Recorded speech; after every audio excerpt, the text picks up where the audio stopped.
Blog Talk Radio.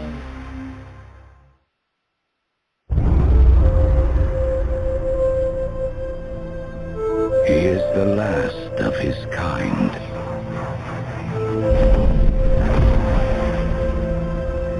All that remains of a once powerful nation.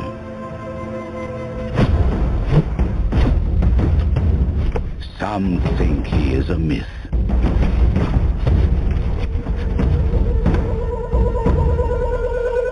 Some believe he is the chosen one,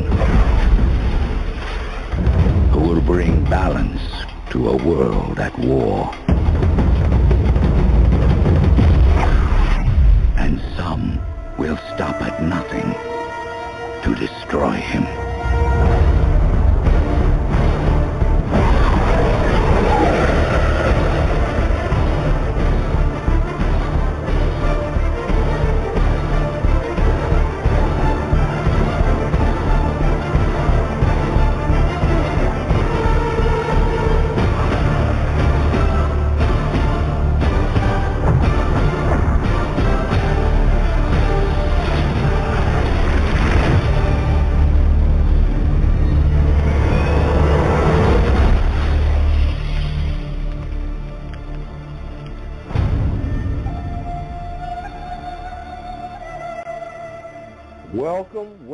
Welcome everybody to Morris Talk Live 100. I'm your host, Tarhaka Amana El Bay. And tonight, our special guest is Dr. Walter Williams. And we're going to deal with how to overcome white supremacy. Okay? Now, right now, we're not going to open up the phone lines. I'm going to give my brother a chance to come in. And later on, the number to dial into the broadcast is 319-527-6084. Later on, I'll be opening up the phone lines. All you got to do is press 1 on your phone. That'll give me an indication that you got something to say, and I'll open up the lines so you can get in. Okay? Now, first thing we're going to deal with is these commercials. We'll be right back. Y'all hold on a minute. Hey, everybody, this is Tarhaka again. I would like to introduce you to the Great Debate. We now have copies of the Great Debate. Dr. Walter Williams debates Prince Ezekiel ben Israel of the Hebrew Israelites. Also, Reverend Henry Hardy of one of the most prominent churches in Chicago, Illinois. Chester Blair, a major attorney in Chicago. And Munir Muhammad of the Nation of Islam. The whole thing is hosted by W.L. Lillard. Dr. Walter Williams debate these men on their belief versus what he knows for a fact and he can prove. Get your copy by going to www.tarhakadebtelimination.org. That's tarhakadebtelimination.org, or you can go to newdataelimination.com. newdataelimination.com. Contact me for your copies. Okay? The Great Debate. You got any questions, just give me a shout. Peace. For Tarhaka's free report, go to tarhakadebtelimination.org. Put in your email address, and he will rush your free report to your email box. Learn about what's going on in America. Learn about big tobacco and what's in it for you. Go to www.tarhakadebtelimination.org. I'm Chantel. Thanks. Hi everyone, this is Tarhaka. My new website is online and visible now at www.tarhakadebtelimination.org. That's TARHAKADEBTELIMINATION.org. All you have to do is subscribe by putting in your email and click send. I'll rush you my free report. That includes the information you need on big tobacco and how to get paid. Much more. New website is up and running. TarhakaDebtElimination.org. Just subscribe and I'll send you, rush you my free report, which includes everything that you'll need to know about big tobacco and much, much more information whereby you can make money. TarhakaDebtElimination.org. All right, everybody, we back. Now, let me start out by saying that for the past 3.5 months, we have been working on a lot of things down here in Florida. I'm right down here in Jacksonville, Florida. We got the plants in the ground. We got the buckets in the ground. We got the orange trees, the grapefruit trees, the tangerine trees, and all that stuff is now officially in the ground. So we're going to see how it goes. However, you have to understand that tomorrow is not promised to us. We have to take life one day at a time and get the best that you can possibly get out of every day that you are above ground. In my personal opinion, we don't have time to be sad all day long. We don't have time to be upset all day long. We got to realize that every day is a certain amount of time given to you, and what you do with your time, totally left up to you. What I suggest, if you do everything that you can possibly do to be as happy as you can possibly be all day long. Now, the reason why I'm saying that is because yesterday I was informed that a friend of mine, he's down and he won't get up. Now after that, I was called early this morning and I was told that I got a relative that's down and ain't getting up. So, ain't nothing I can do.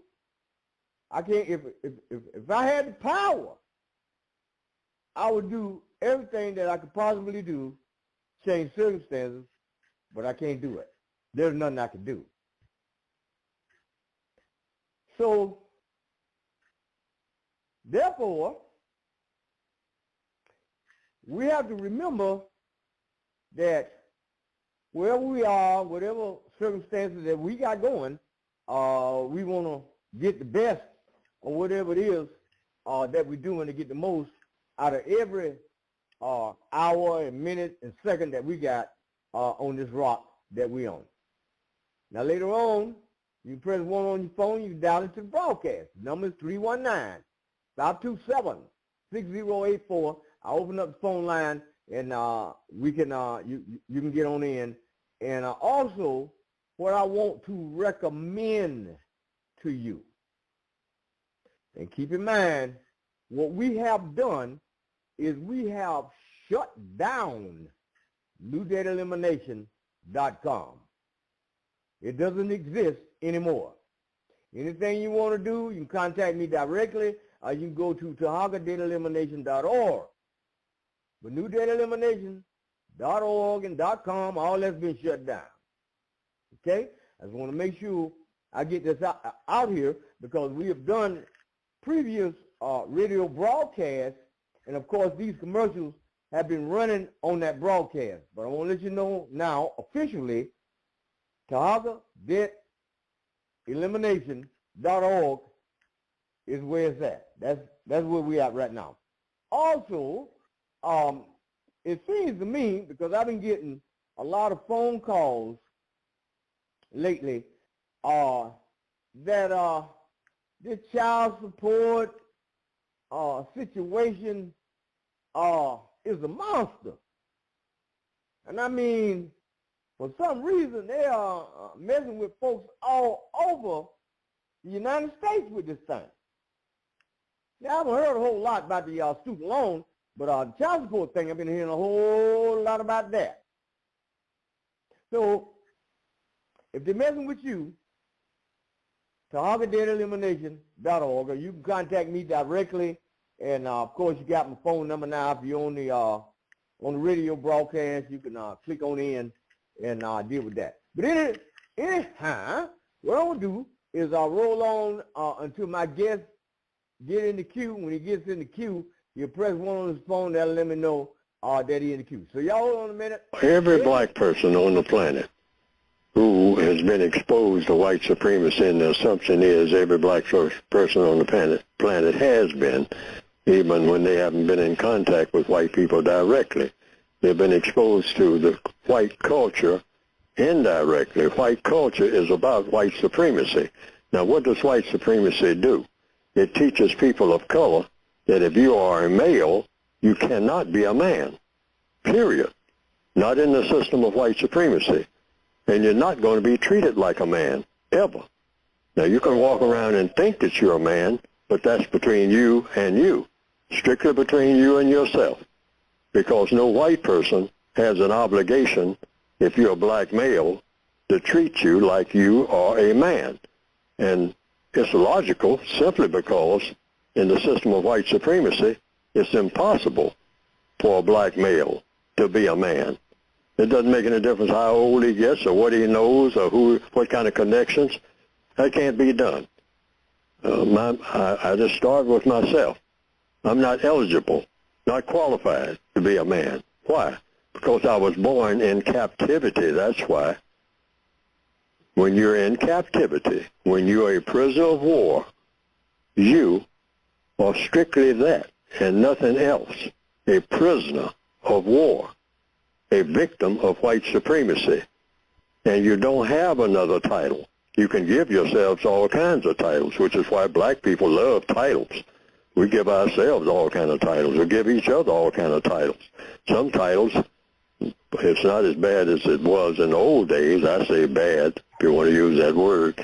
But some people used to say professor, reverend, most high. I mean, before you ever get to a name, you would have about 40 titles. You know, when somebody introduces you, if you're supposed to be what you call a big shot Negro in the old days. This is not new. This goes way back. That struggle. Oh, I'd just love to be a man. I mean, what can it take? But by this generation, what you call the new millennia, most young black people have looked around. They have looked at the people that came before them who, since the 1960s, the white supremacists have done a rough job on black malehood. First of all, Okay, ladies and gentlemen, we'll be back. It appears that my guest is in the queue. I'm going to open up the line so he can get in. Area code 773. Dr. Walter Williams, are you with me? Yes, I'm here, Brother Tarhaka. Can you hear me? Yes, sir. You're coming across loud and clear. And I welcome you here this evening because we got some very, very important stuff to deliver. And what I'm going to do is yield the floor. You going to do what now? I'm going to yield the floor, man. You got it. Okay, well, the subject that we're going to talk about tonight is how to overcome white supremacy and white superiority. That's very important because as you can listen to people like Neely Fuller Jr. that you just got through hearing, and you remember Francis Cress Wilson and others in our African community talk about white supremacy, white racism, et cetera, is still on the airwaves today, being talked about all over America and throughout the world. But we're going to get at the bottom of this tonight as to where white supremacy come from. What year did it begin? That's very important. So in order to do that, I would have to use the discipline of history. Like I've always said, in order for us to understand what happened to our African ancient Egyptian ancestors after the Greeks came into Egypt. We have to use the discipline of history. And with that knowledge, the discipline of history will unlock a whole lot of information that we, at this present, don't have, just by using the discipline of history. So let's begin on finding out about the origin and the use of white supremacy and white superiority. Where did it come from? What year did it come into vogue? How it came into vogue? Who it was used against? So I'm going to start by saying this. About 3 years ago, here in Chicago where I live, a young brother asked my wife, Sister Arnetta Williams, he asked her, Miss Williams, why did white people put us into slavery? And she gave him this answer. The answer that she gave him was that because we are descendants of the ancient Egyptians. Now, that was a very powerful statement. And I want you to understand what she had told him, and I'll repeat it again. He asked her, Miss Williams, why did white people put us into slavery? And the answer that she gave him was, because we are descendants of the ancient Egyptians. Now, as I narrate the night's subject, you can always refer back to that. And then I got a book in my library written by a man by the name of Theodore P. Ford. God Wills the Negro. In this book that he published in 1939, he said in this book that the ancient Egyptians vanished and the Negro appeared. Repeat. Theodore P. Ford said in his book, God Wills the Negro, published in 1939, that the ancient Egyptian vanished and the Negro appeared. So that takes us back. This Negro name takes us back to ancient Egypt, or a connection to the ancient Egyptians. So let's begin to lay out the history and the foundation that leads up to the name and the term used as white supremacy. And I'll show you historically where it came in, when it came in, and how it came in, and how it was applied.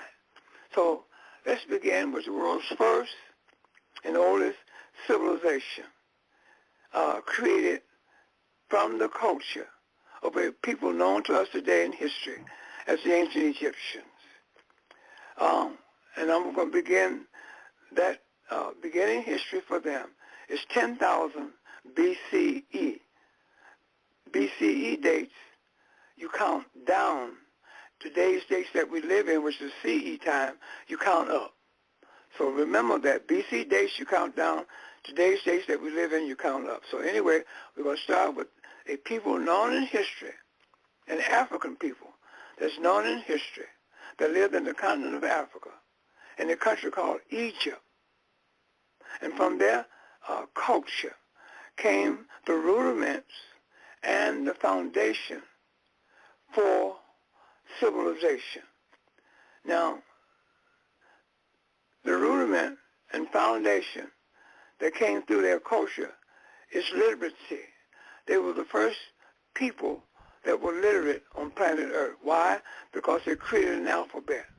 An alphabet allows an individual, after they learn that alphabet, which is the first thing that an individual who goes to school learn in their entry into the school system, they learn an alphabet, or the alphabet, which teaches that individual who learns the alphabet how to read, write, and spell. That makes that individual literate. So our ancestors were the first literate people on earth. Why? Because they created an alphabet. Then you'll find that our ancestors created all forms of mathematics in order for them to build buildings and erect other monuments and so forth and so on, such as the Great Pyramid. The Great Pyramid appears on the back of your dollar bill that you carry around in your pocketbooks, wallets, and purses every day. That picture of the Great Pyramid was the world's first and greatest monument that's ever been built by man. And who built that Great Pyramid?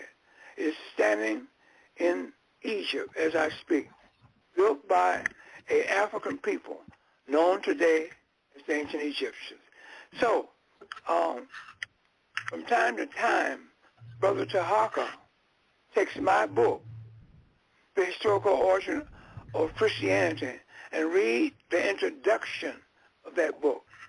If you get my book, or if you have my book, The Historical Origin of Christianity, and read the introduction, in that introduction will give you some of the greatness that came out of the culture of our ancestors, the ancient Egyptians.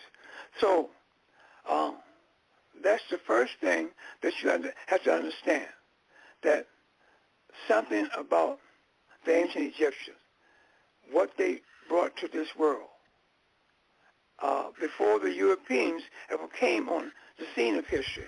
Now, let's move to the time of the Europeans coming on the scene of history. They came on the scene of history in 332 BC, led by an individual known today in history as Alexander the Greek. You heard me speak about Alexander the Greek many, many times on this radio broadcast. So now we're going to show you how important for you to know the knowledge and this history of the ancient Egyptians, and know the knowledge of when these Europeans, known in history as the Greeks, came on the scene of history for the very first time. That time date for the beginning history of the European is 332 BC, BCE, okay, before the Common Era. They came into Egypt. They were illiterate people. They were uncivilized. They had no alphabet. They couldn't read, nor could they write, nor could they spell. They had no alphabet to do just that. So they came in looking for something to plunder and take from the people whom they came in contact with. That's their nature. So when they came into Egypt, they saw the great and grand and glorious civilization. And they saw a very peaceful, loving, spiritual, in tune people known to us today as the ancient Egyptians. And they wanted to be made part of that, because where they came from, they had nothing to show the world in Europe that was great, that the Europeans had created. And right today as I speak, the Europeans has nothing to show the world of anything greatness that ever came out of Europe. Nothing. So therefore, here they are in a land area in the continent of Africa, in a country called Egypt, being among the world's first and oldest civilized people, a people who had created, and through their culture came the rudiments and the foundation of civilization for all of humanity. So now, and they wanted to be made part of that. So what they did, after Alexander the Greek died 9 years of being in there from 332 BC, he died 9 years later, 323 BC, and one of his lieutenants in his army took over the rule of ancient Egypt. Now, the Melkite Coptic Egyptians ran the government of ancient Egypt. And Melkite Copts saw and realized that the Greeks were not leaving Egypt. So therefore, they learned the Greek language of the Greeks. They learned that language in order for them to communicate with the Greeks. See? So therefore, the Greek language was learned by the ancient Egyptians in order for them to communicate with the Greeks from that point on. So this took place. So the Greeks, under this Ptolemy, the successor of Alexander, wanted to be made part of that culture by the Greeks terrorizing the ancient Egyptians as they came in prior to this. And during this time, the Melkites tried to appease the Greeks. He asked for the Melkite to create himself and make himself a god. So to try to appease this European, this Ptolemy, the Melkite Copts went to a city in Egypt called Memphis, Egypt, at one of the temples there. Now, mind you, I want to remind you of this. All the other temples throughout Egypt refused to accept this European in their sacred temple spiritual society. Why? Because the ancient Egyptians did not race mix. They did not take foreigners into their sacred society. Okay? So therefore, Alexander and the Ptolemies was rejected. So now Alexander died and Ptolemy is in charge now. And it's account at the temple in Memphis, Egypt. The Melkite Copts went to that temple and asked those priestess to make the Ptolemy, the ruler of Egypt. That's what the word Ptolemy means, Greek ruler of Egypt, to try to make him a god. So what they did, took two of their deities, Osiris and Apis, the bull of Memphis, and they amalgamated the two names together and came out with the name Osiris or Serapis. And they gave this name of Serapis to this Ptolemy. And in so doing, they gave this Ptolemy the attributes of Osiris. The attributes of Osiris. So he went back to the Coptic Egyptians in the sacred society and the temples throughout Egypt and said, now will you accept me as a god and put me in your temples alongside of your god, your great god, Osiris, and your great goddess, Isis, and their son, Haru or Horus. Okay? And they refused to do that. So what he did, he closed down all the temples throughout ancient Egypt, except for that one in Memphis that made him a god. And he confiscated all their manuscripts and books of learning and artifacts and housed them in this temple in Memphis, Egypt. This one temple. See? So now, from Ptolemy I, Lagi, called Soter, the word S-O-T-E-R means Savior, which we was talking about the first Ptolemy.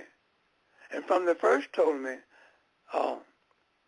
his image was supposedly made into a god by the Melkite Coptic Egyptians with the story that I just got you narrating to you. So therefore, this date that he was given the name Serapis or Osiris was in year 320 BC, 3 years after death of Alexander the Greek.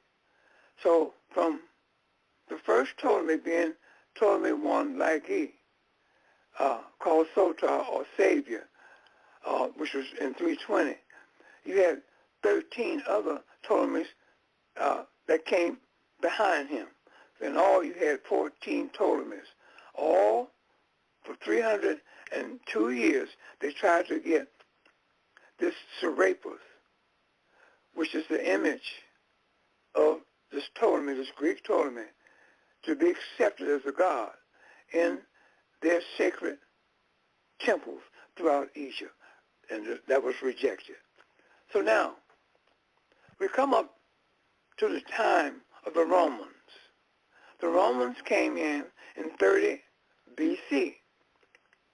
Like I mentioned before, the Greeks under the Ptolemaic system of 14 Ptolemies had control of Egypt for 302 years until the Romans came in 30 BC. And then they took it from there. So they had control of Northeast Africa, which is known today as the Middle East, which consists of Syria, Turkey, Arabia, Iraq, Iran, Kuwait, Libya, Palestine, Beirut, etc. That's Northeast Africa, known today as the Middle East. Libya. And they use that area over there in order for them to bring forth what we have in this world today by way of religion and other institutions and entities, etc., etc. Now, when the Romans came in, again in 30 BC,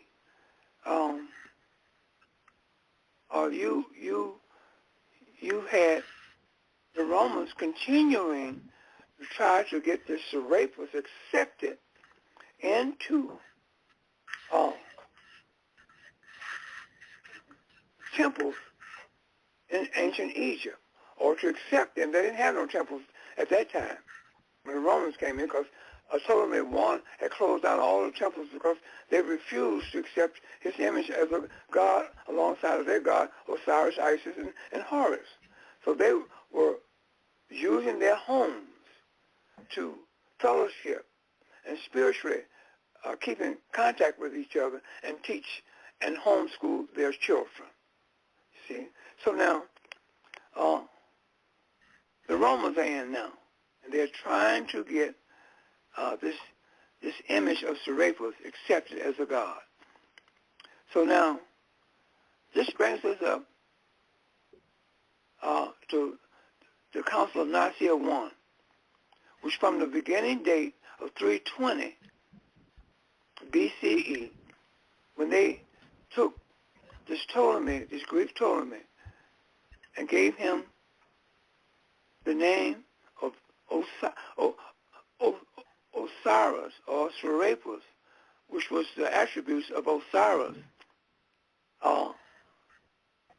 They, at this point, tried to still get his image accepted into the ancient Egyptian divine system, society in Egypt. But they couldn't do that. So now the Melkite Copts at this point, they call a meeting in history is known as the Council of Nicaea. The Council of Nicaea was called by the Coptic Egyptians because Constantine had given his power and authority away to the Coptic Egyptian community. And that Coptic Egyptian community in Egypt and in Northeast Africa was given what is known in history as a donation of Constantine. The donation of Constantine, Constantine told Sylvester I, after finding one in the Coptic community to accept this donation, finding Sylvester I in 313, 314 to accept what is known in history as the donation of Constantine, to accept his imperial authority over that community, over that Coptic Egyptian community, that he had nothing to do with that. The authority and was given to this Sylvester if he would get his people in the Coptic African Egyptian community to accept Serapis, that he will give them his power of authority on a temporary basis, meaning that once that was done by Sylvester, then he would come in and take it back and destroy the ancient Egyptian at that point. But that did not happen. So the Melkite Copts, with this authority over the other Egyptians, came in and set up, known in history as the Council of Nicaea I. Now, in Nicaea I, you had three deities of African descent. And those three deities were the main deities of the ancient Egyptians, like I mentioned before, which was Osiris or Haru. Osiris or Set, Isis or Set, or Horus or Haru, to come in and took this Serapis and inserted him in and made him the son of Osiris, taking out the S-U-N of Osiris, which is Haru or Horus, and put it in his place, the S-O-N, the created Serapis. And this Serapis became the son of Osiris. That's how he was inserted into the African ancient Egyptian divine triad.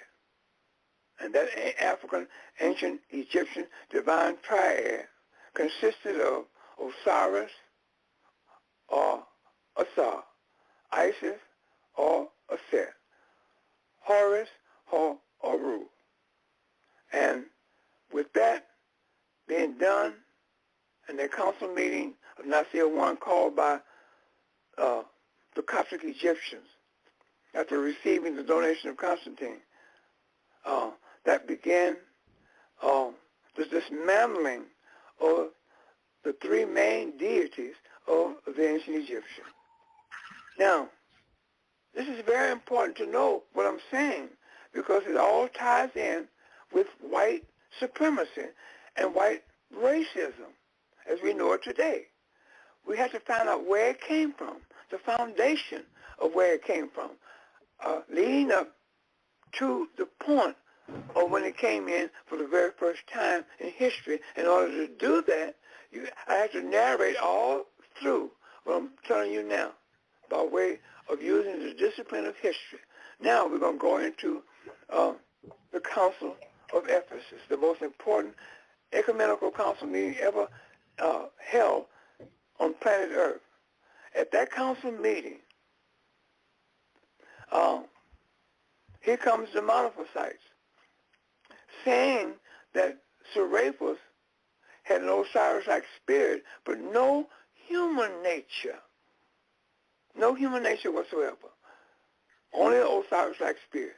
In order to have a human nature, one has to be born through the body of a female.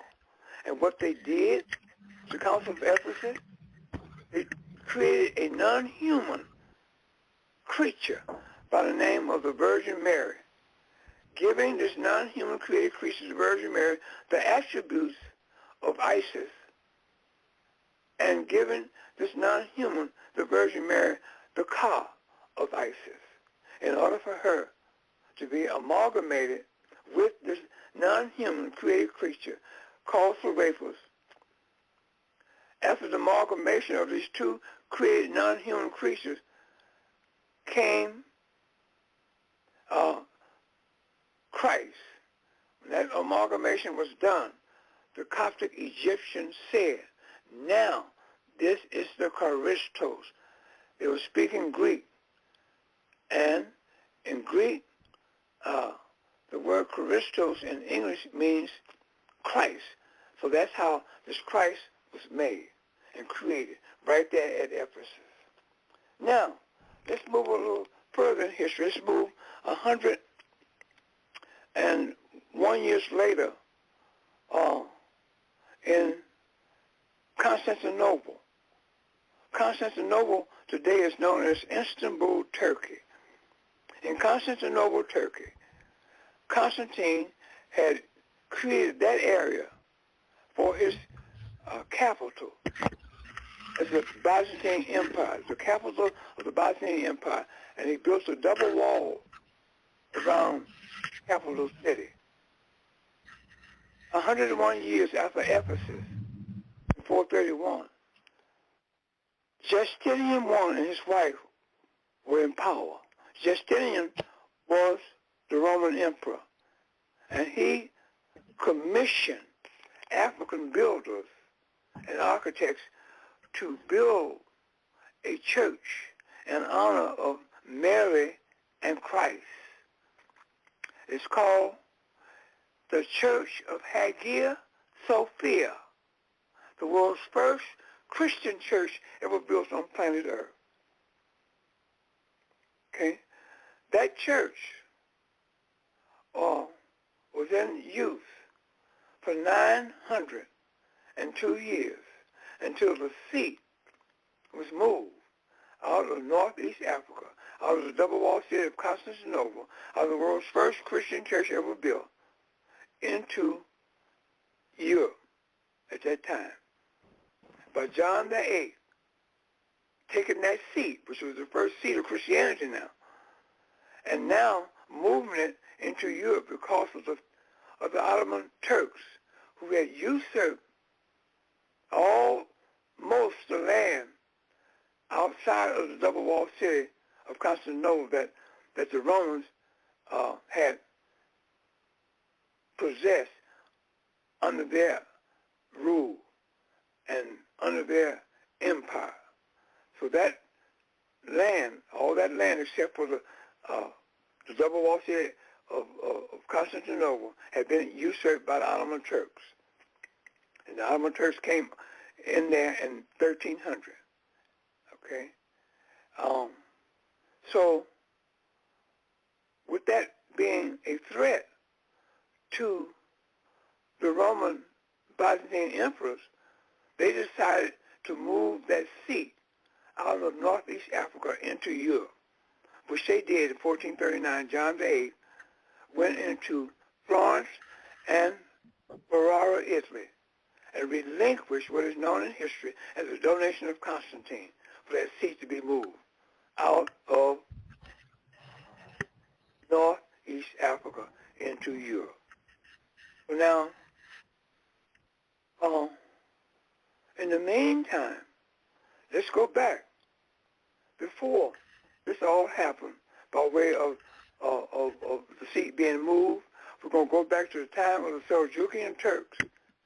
Prior to the Ottoman Turks, the Seljukian Turks came in to northeast Africa by way of Afghanistan through Iran, because Afghanistan is part of Europe, and Afghanistan borders Iran or northeast Africa. And they came in 1071. They came in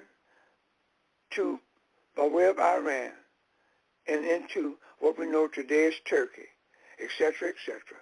All that land over there, those countries over there, they came among them, and they began to usurp the land that was being controlled of the Byzantine emperors. In 1071, they were known as the Seljukian Turks. 1071. So, in 1300, a people known, or a group known as the Ottoman Turks came in and usurped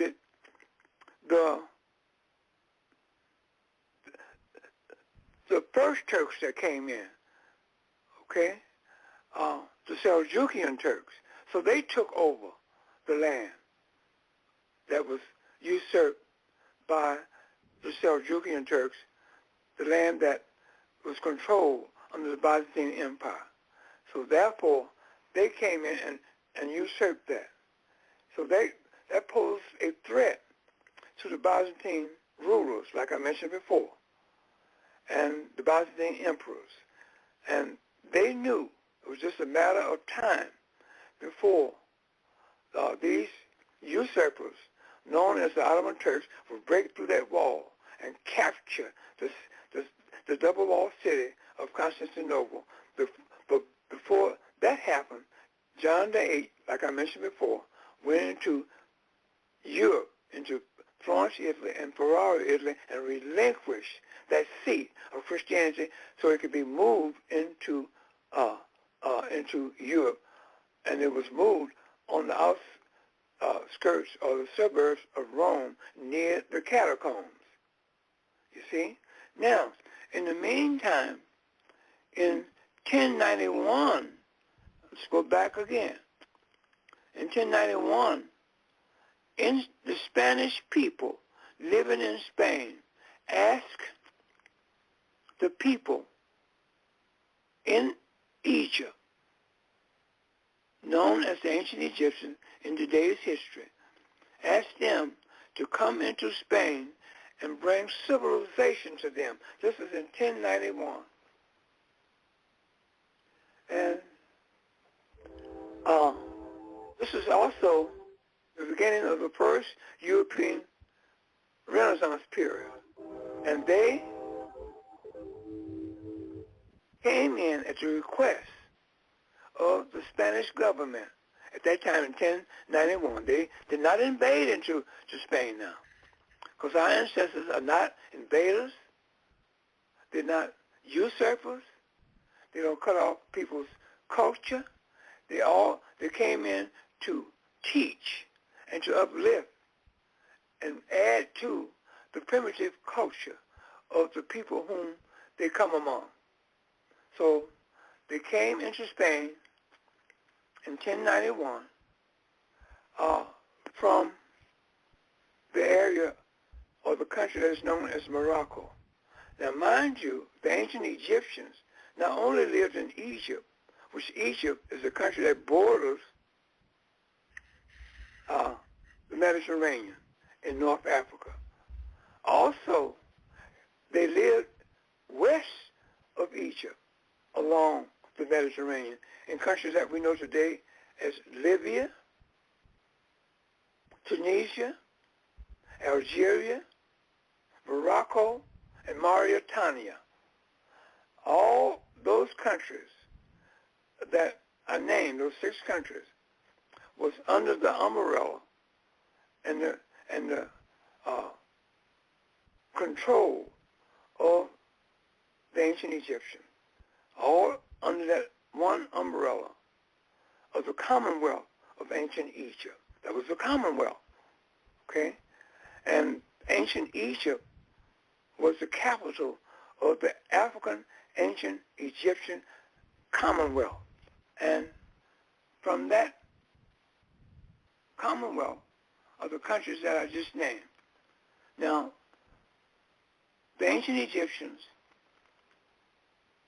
were asked by the Spanish to come in, and they used the country of Morocco because of the Strait of Gibraltar, which is the land extend a little more land that extends more into the Mediterranean than the other 5 countries of Egypt, Libya, Tunisia, Algeria, and Mauritania. So once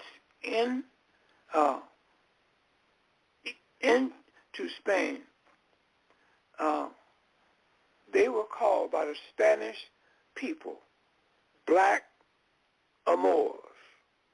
Now the word black in English, the word black in Spanish means Negro.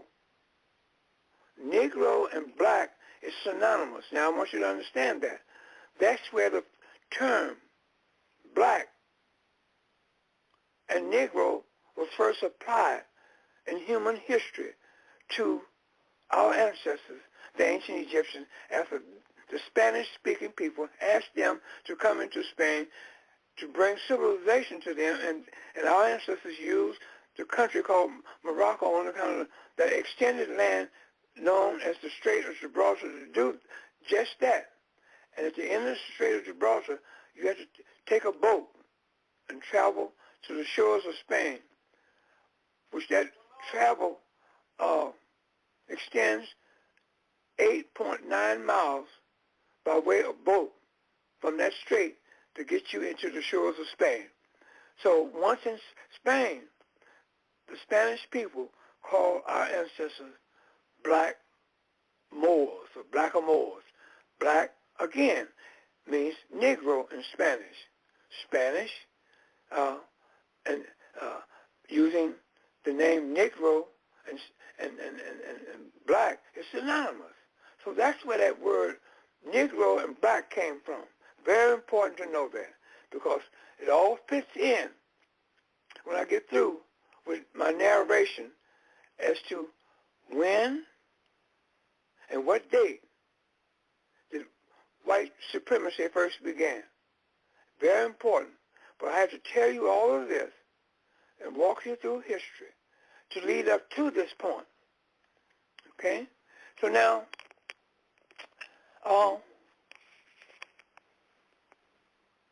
the Vatican, as we know it today, was created and built by those same people that brought supposed civilization, Spain, by way of being the Moors. So in 1445,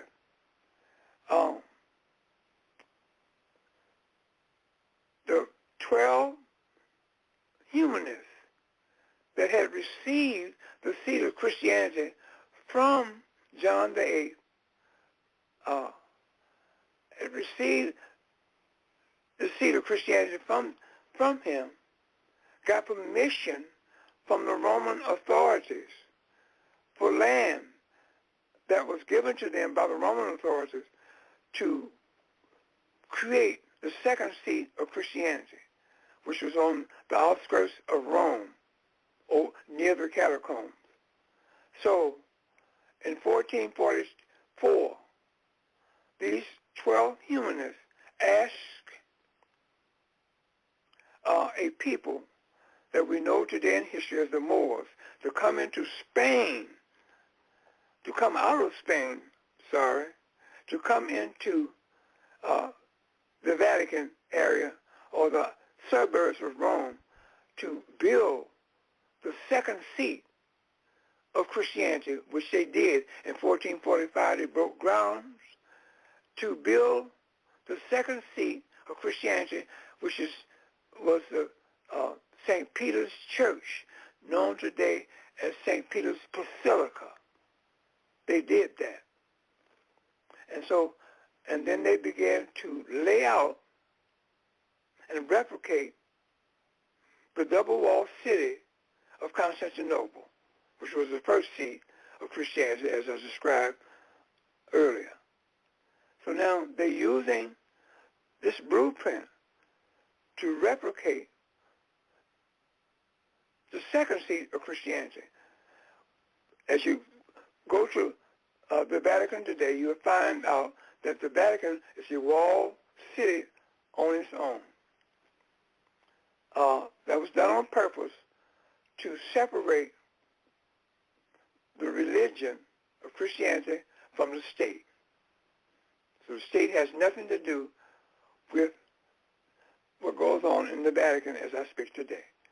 So these Africans, known as the Moors, replicated the double-walled city of Constantinople, where the first seat of Christianity was built.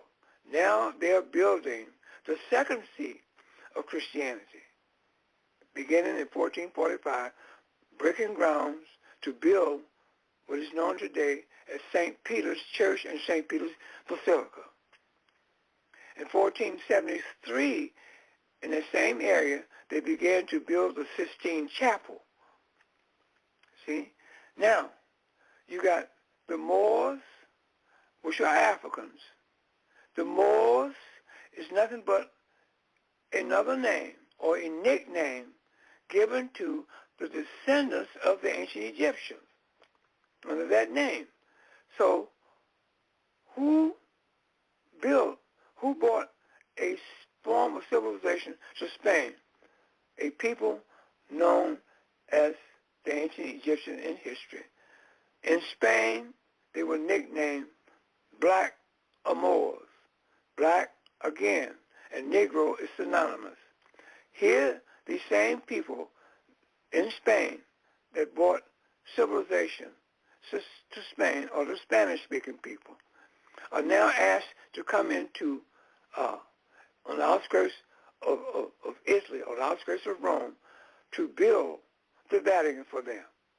Now, after that was done, after the Vatican and the Sistine Chapel was on its way, it was built, and the rest of the Vatican was on its way to be built and developed, and the Spanish had gotten what they want from our ancestors, the ancient Egyptians. You come up to the time of 1478, a time that is known in history as the Spanish and Roman Inquisition.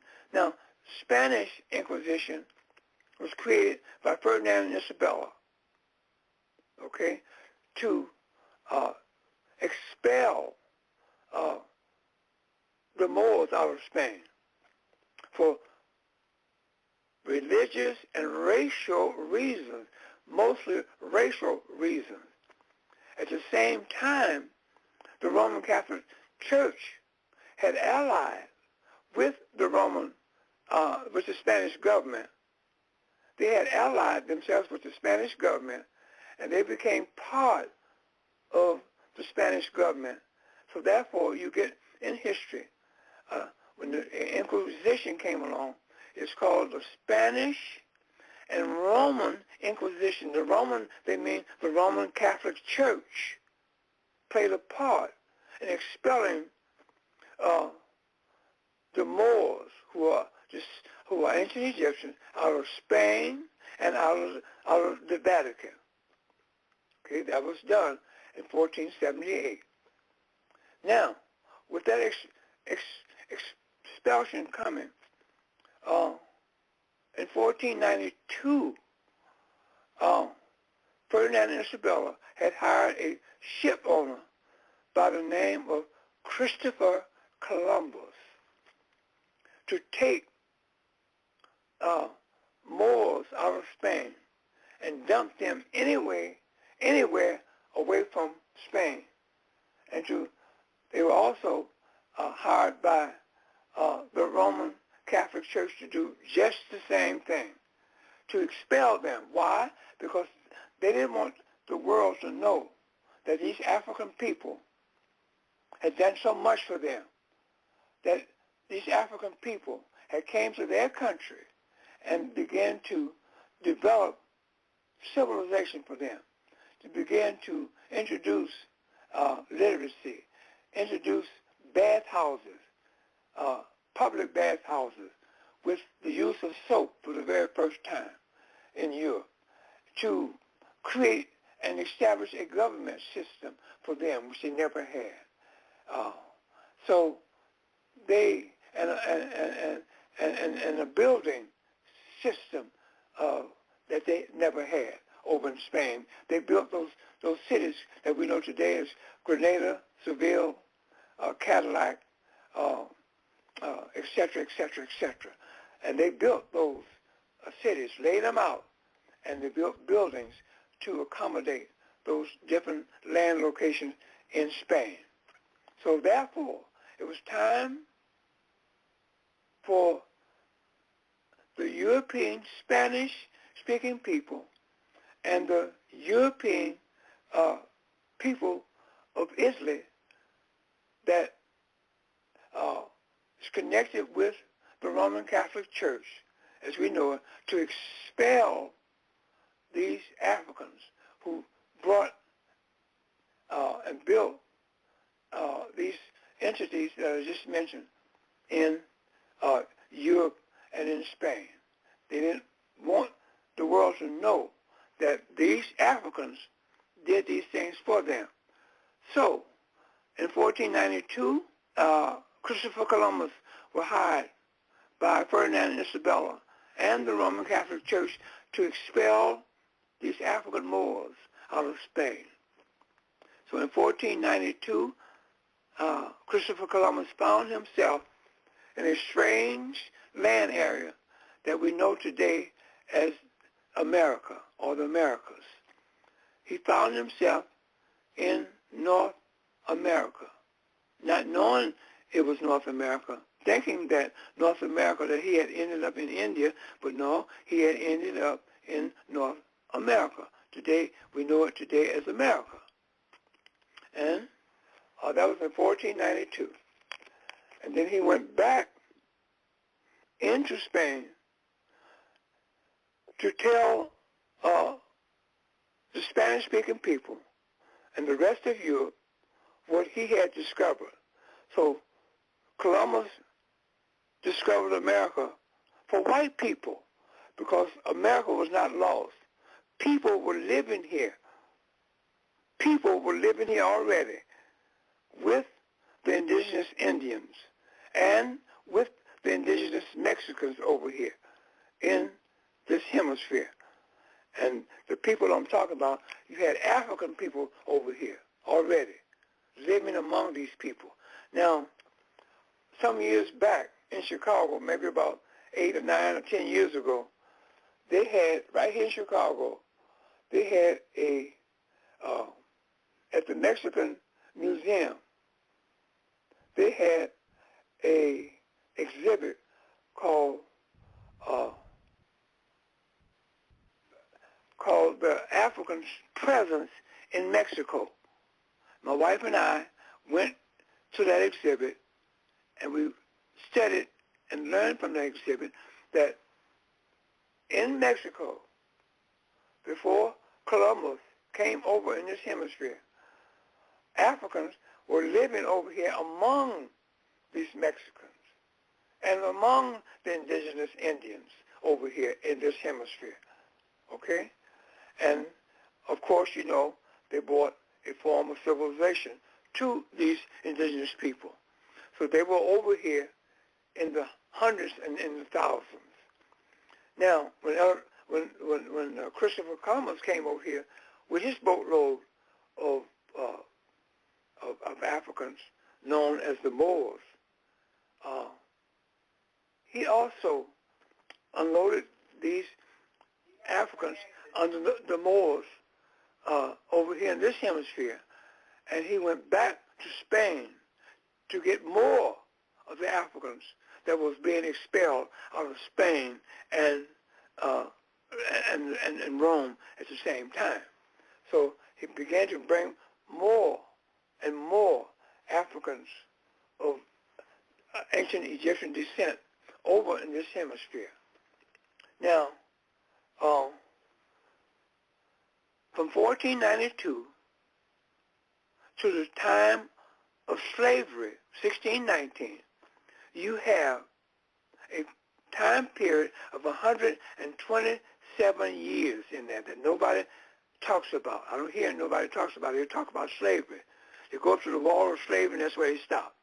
But what about the 127 years prior to slavery, 1492 to 1619.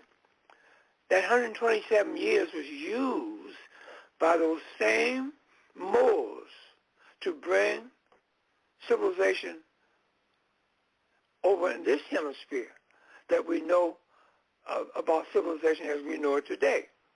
So for 127 years prior to slavery, they were bringing civilization and building over here in this hemisphere. Okay? Now, here you come up to the advent of slavery. That's another form of, and a way to erase those same people known in history as the Moors that was expelled out of Spain and out of the Vatican on the outskirts of Rome. Now it's time, after they used them, these Europeans has used them for 127 years to establish what we know as civilization over in this hemisphere. Now it's time to erase them out of history, like they intended to do all along. Now, how did they erase these people or try to erase them out of history? Now, mind you, I want to bring you to this point. During the time of slavery in this country, all Africans living in this country were not enslaved as slaves in this country. You had 4,000 or more free Africans living in what we call America, the United States of America today. You had 4,000 or more free Africans living here. If you refer and go back to the movie that's known as 12 Years a Slave, you will find my statement that I just said to be true, because that brother that was living in New York with his wife and 2 children, he was a music teacher, and he met with these 2 Europeans at a restaurant, and they drugged him and took him down south in the southern part of this country and put him on a slave plantation. See? So, mind you, during the time of slavery, all Africans living in this country were not enslaved. You had 4,000 or more free Africans living throughout the United States of America. So remember that. Now, in order to get rid of these people, what they did, they created an institution called slavery, or the slave trade. Now, what they did was to take the enslaved Africans that was brought out of the continent of Africa, that was brought over in this hemisphere, by way of making them and trying to make them or put them into slave servitude. They took the free African and the enslaved African and put them all under one umbrella and called them Negroes. And once they used that name Negro, which, as I told you before, the name Negro and black is one and the same, synonymous. Where did it come from? It came from the Spanish. Who put us into slavery in this country? The Spanish, the Portuguese, the Roman Catholic Church, the capitalist Jews, you see, and other entities that put us into slavery, called the slave trade over here. So now, when this was done, put us free Africans under one umbrella and named us Negroes under that one umbrella, rid of us. Now, very important. Let's go back to what Little Peace Ford said in his book, God Wills a Negro. In 1939, he wrote, "The ancient Egyptians vanished and the Negro appeared." Go back to what my wife told his brother right here in Chicago when he asked her, Miss Williams, why did white people put us into slavery? She answered him by saying, because we are descendants of the ancient Egyptians. So you see where all this fits in now? You see? So now, here we are under the banner of the Negro, the free Africans and the enslaved Africans, all under one banner and one name, Negro. Okay? Now, this word Negro was applied to these African people to erase their history, their past history, to erase their ancient Egyptian history, to erase the history of them creating civilization for all of humanity, to erase the time when the Spanish asked them to come into Spain to bring civilization, to erase the time when those 12 humanists asked these African ancient Egyptians known as the Moors to come into on the outskirts of Rome to create the second seat. To erase all of that, what the world should know that. So what they did, they called these African people of ancient Egyptian heritage by a new name, Negro, which means black, synonymously. And that word Negro created a new African people, set it up for a new African people to be established right here in the United States of America. Now, let's go and get to the time of white supremacy. 62 years later, after slavery was established right here in this hemisphere, a new name, listen, this is very important what I'm about to say, a new name for the Europeans were created. And that new name was white people. That name, white people, was not in existence before 1681. 62 years after slavery was established. 1681, the name white people were created. Prior to that time, 1681, the term white people were not created. And at that same time, white people were created. They created and called us Africans in this country, along with the name Negro, called us colored people. You see? Now, you got white people being established in 1681, and you got the name colored applied to the descendants of the ancient Egyptians, a people who are now being established as Negroes. Now they're being established as colored people. Okay? Now, for the white people, prior to them naming and calling themselves white people, they were identified by the place and the nationalities that they came from. For instance, if a person was from Germany, they say he was a German. If he was from Poland, he was a Polish. If they were from Hungary, he was a Hungarian. Czechoslovakian, he was a Czechoslovakian. See, he was from Italy, he was Italian, etc., etc. But now, in 1681, all these people who are Europeans were known as white people for the very first time. Now, what they did with white people, they created a new history for white people, a history that was good, of course, because this is the very first beginning in world history for white supremacy to come about on the world stage of history.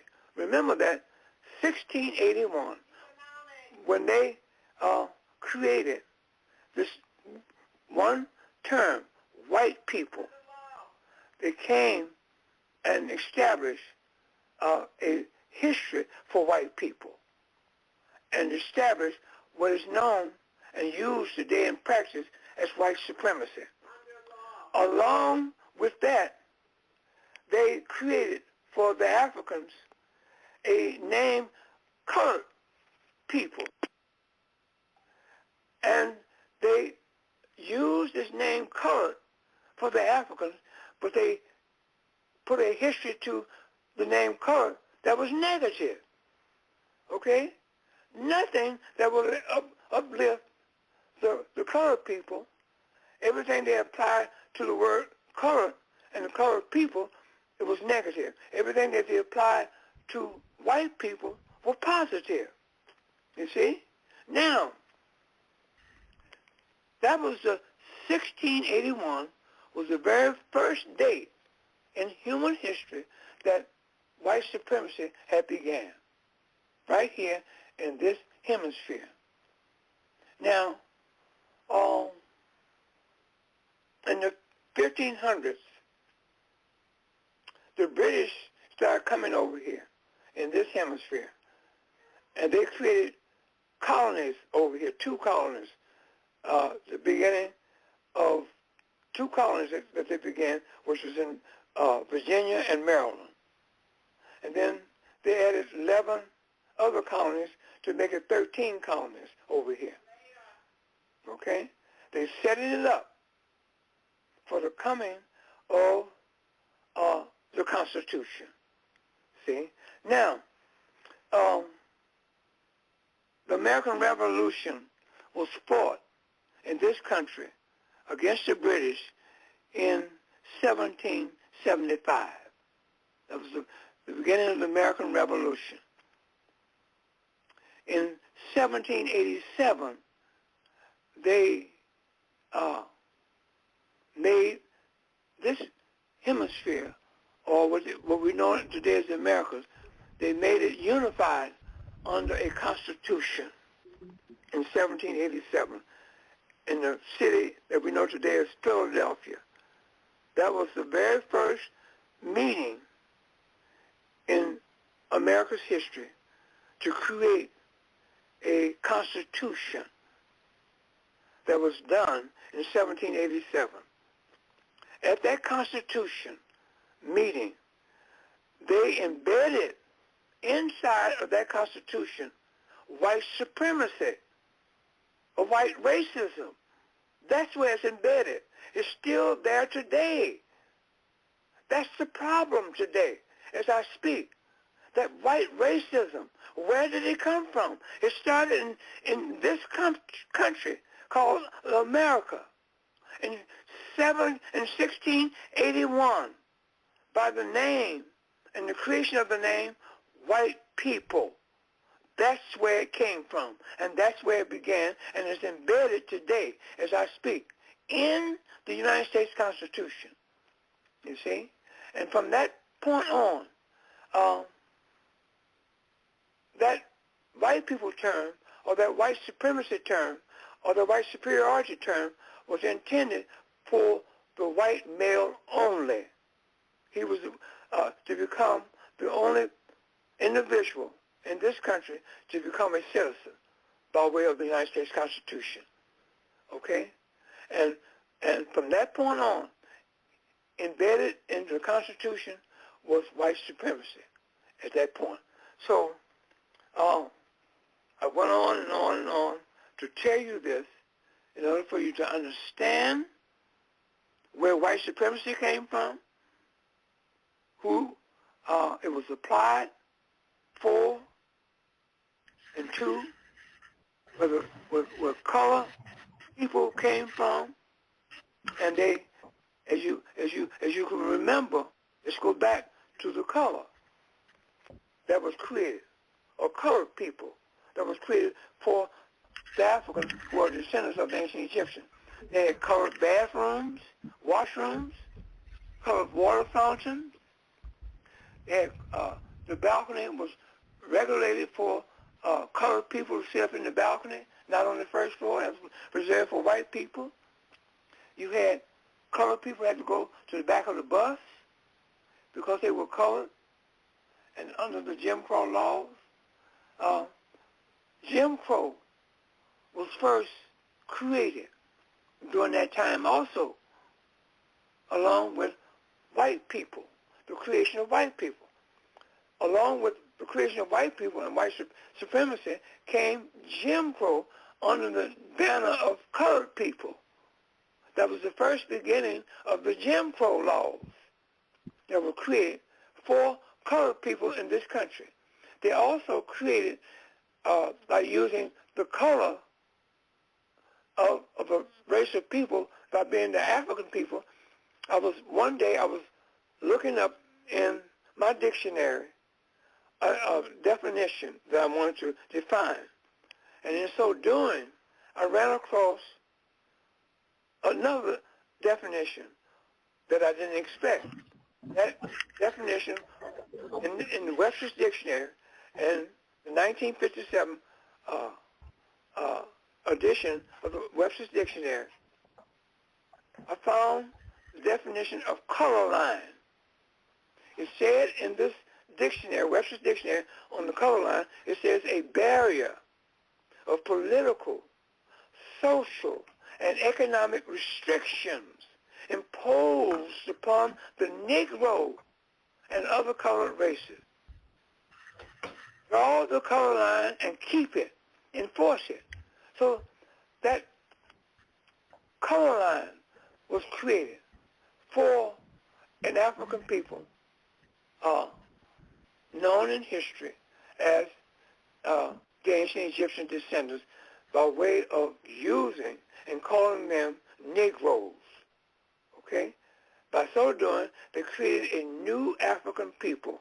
A new African people called Negroes had no identity in the continent of Africa, no land area. See? Because you cannot find Negro land in Africa. You cannot find the synonymous name of black in Africa, no black land. You cannot find no African American land in Africa, in the continent of Africa. So those names was given to our ancestors to hide their true historical identity. And if the world knew who we are, which they do, some of them, but we, as descendants of the greatest people that's ever walked this earth, known in history as the ancient Egyptians, today, as I speak, we had to go to the world stage and tell the world of humanity who we are. We got to tell the world that we are descendants of the great and grand and glorious people that has ever walked this earth, known in history as the ancient Egyptians. We have to tell the world that our ancestors brought literacy to this world. We have to tell the world that our ancestors built the greatest monument that has ever been built on planet Earth, the Great Pyramid. We have to tell them who we are. And when you do that, you will free up this world of ignorance. We have to tell the world who we are, because the rest of the people are not going to do that. We have to do that. So you learn it for the very first time on Tarhaka Bay's show, with me as a special guest, to bring this information to our community. We have to tell the people who we are. We have to tell the people our history. But we have to know our history as to what happened to our African ancient Egyptian ancestors after the Greeks came into Egypt. We have to know that. Okay? No one else is going to tell that story. Our ancestors are the ones that took the image of this European and made his image into the Christ image that he exploits around the world today. It's something of substance. But he will not tell the world who created it for him. And we have to tell the world who created that Christ image in order to free the whole world of humanity of ignorance, and free the whole world and tell them the truth about this image that we know today is Jesus Christ. It was our ancestors who created that image, and we have the knowledge in our community to bring that to the whole entire world. of humanity to get the whole planet Earth free. Until that's done, this earth will not be free. Humanity living on this earth will not be free until we, as an African people, step up and tell the world who we are. So with that being said, I have told you and gave you the historical origin of white supremacy, 1681, by using the name, this is Europeans now, using the name and calling themselves white people for the very first time. That set up white supremacy and calling Africans living in this country Negroes and colored people for the very first time. And that set up the laws of Jim Crow for the very first time to come on. Those laws of Jim Crow was used against us to Jim Crow us, to demean us. So this colored identity was used to degrade us. White supremacy, that name used and created by white people for the very first time in 1681, was used to enhance them, to make them with a new history that they created to apply to themselves that were great, and to use the name color that was applied to us to degrade us. So with that being said, I want to turn this program back over to my dear brother, Tarhaka Male Bay. Brother Tarhaka? Thank you very much, my brother. You, in my opinion, magnificent. I don't think it could have been delivered no better. Well done. Did a magnificent job. We got callers with the hand raised. I'm going to go and open up the phone lines, but I want to make sure I got this right. Now, you said the Moors occupied Spain, and it was African Moors occupied Spain. We brought supreme mathematics. We built over 200 public baths so any man or woman can walk off the side of the road and go around a wall and take a bath. We introduced them to bathing, the alphabet. We built colleges and universities all over there. And then after we did all that, they come up in America and call us Negroes? Is that what you're saying?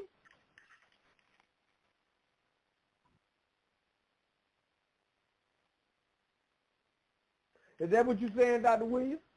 Oh, yes. That's what I'm saying. That's to hide. That's to hide our greatness as being descendants of the ancient Egyptians. They don't want the world to know that.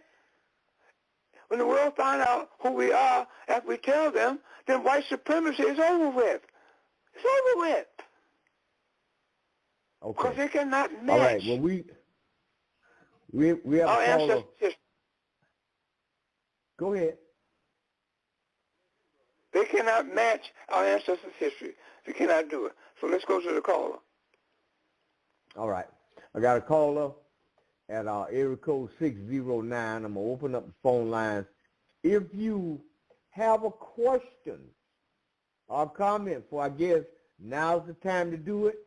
The number to dial into the broadcast is 319-527-6084. Press 1 on your phone. That'll give me an indication you got something to say. I'll open up your line. Now, right now we got area code 609. Come on in, 609. You're on the air. Tell us who you are, where you're calling from, what's your question or comment. Okay. 609. Gary. Let's go. 609. Gary Jolly man. from New Jersey. A couple things. One is like Dr. Ben, he has a book, and he claims that the colored he attributes that to the guy, what's his name, in Maryland, Douglas, you know. Frederick Douglass? Frederick Douglass, right. He says that after he was at one of these conferences in D.C. when he moved down there after they, you know, the Civil War, and they were having meetings trying to get together on passing the 15th and 14th, 15th Amendment or something. And he says, you know, he said, don't call us like Negroes or something. He said he said, what do you want to be called? One of the other white abolitionists. And he says, call us colored. That's what we want to be called. And that's how that got started, according to Dr. Ben, you know, in his book, you know. And he also says it on one of his videos, like, I can get the information and forward it to you. But, and secondly... Well, let's deal with your first one, then you go to the second one. First base. All right, so, yeah, the word colored, right, that's how... Let me deal with your first question. Okay. I have established the timeline in history when that name first was applied. That name first was applied after the term white people was established in 1681. You know. Right. So you're saying that's the first time they started referring to blacks as color? That's the first time. Listen, I'm not through yet. I'm not through. You have to have the name colored applied to an African race of people. Okay? This is before the establishment of this country. This is before the United States Constitution was drawn up in 1787. 1681 is when the European first used the term white people. Prior to that, there was no term used for white people. Okay? Now, I respect Dr. Ben. I know Dr. Ben personally. I have lectured with Dr. Ben in St. Louis.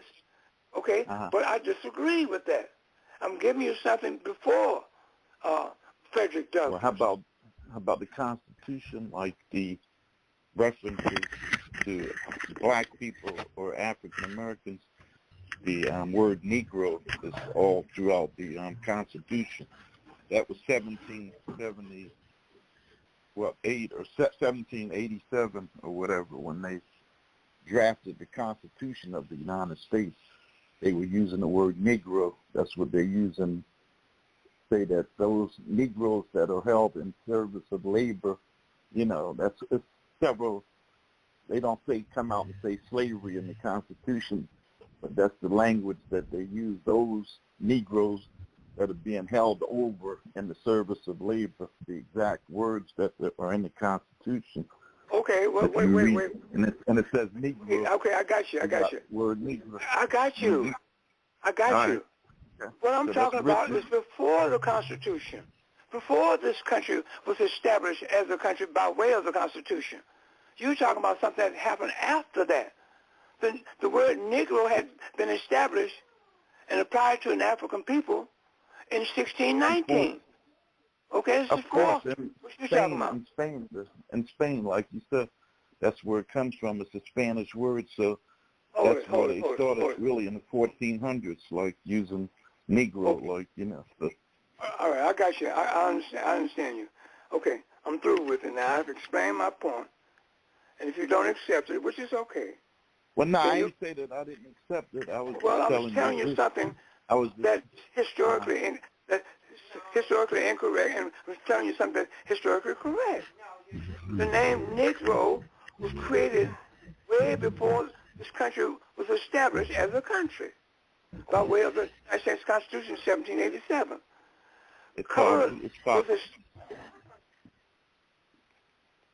Yeah, I'm listening. You see, I'm telling you something, young man, way before the times that you're bringing up. You're talking about Frederick Douglass. Well, I'm talking about way before Frederick Douglass.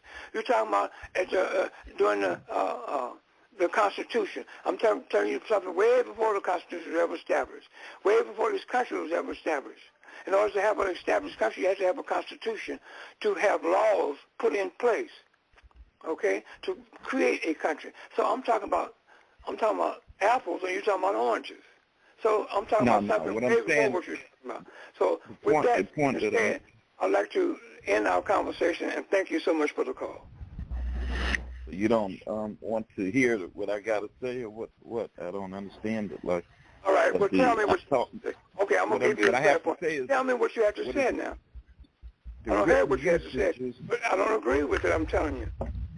I'm saying, like, the written usages of the word colored, you know, referring to black people or African people in the United States, you don't find it until after the time that Dr. Ben said that Frederick Douglass, which is in the late 1800s, you know, like during that period, that's when it was started. And then you see a lot of literature that, you know, books and other stuff, they use the word colored, like referring to African Americans. But the word Negro was used going back to the 1400s, like you said.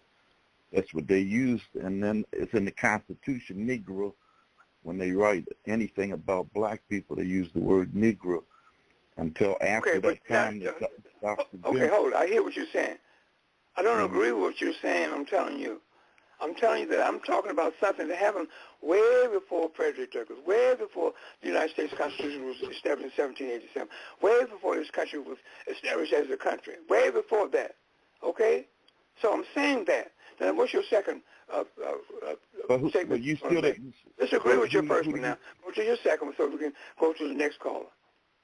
Okay, all right. The next, I'll just let it go with that. But I ain't trying to get an argument with you. I'm just bringing up some information. But I'm telling you, I don't agree with the information. That's all.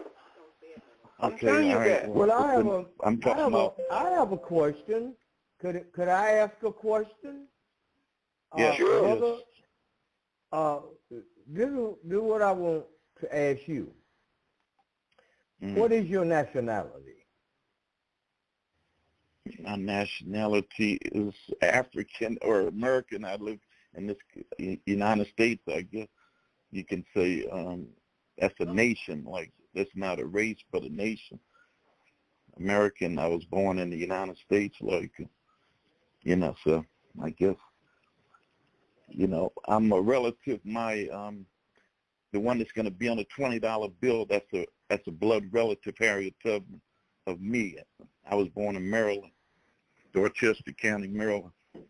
So I'm a blood relative of Harriet Tubman, the woman, the black woman. I want to ask you a second question. Can I ask you a second question? What is your nationality?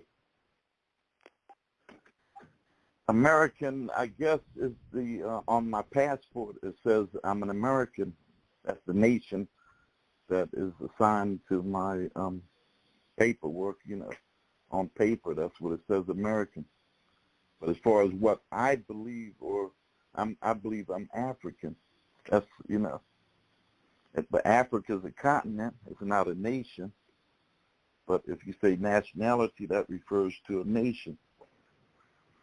But the other thing I was going to tell Dr. Williams is the oldest written text, you know, that comes from Europeans that starts to ascribe, that I have found. I'm researching it because I'm writing a book about races, you know, like a lot of people are mixed up with this, and it's like he says, indigenous Americans are Indian.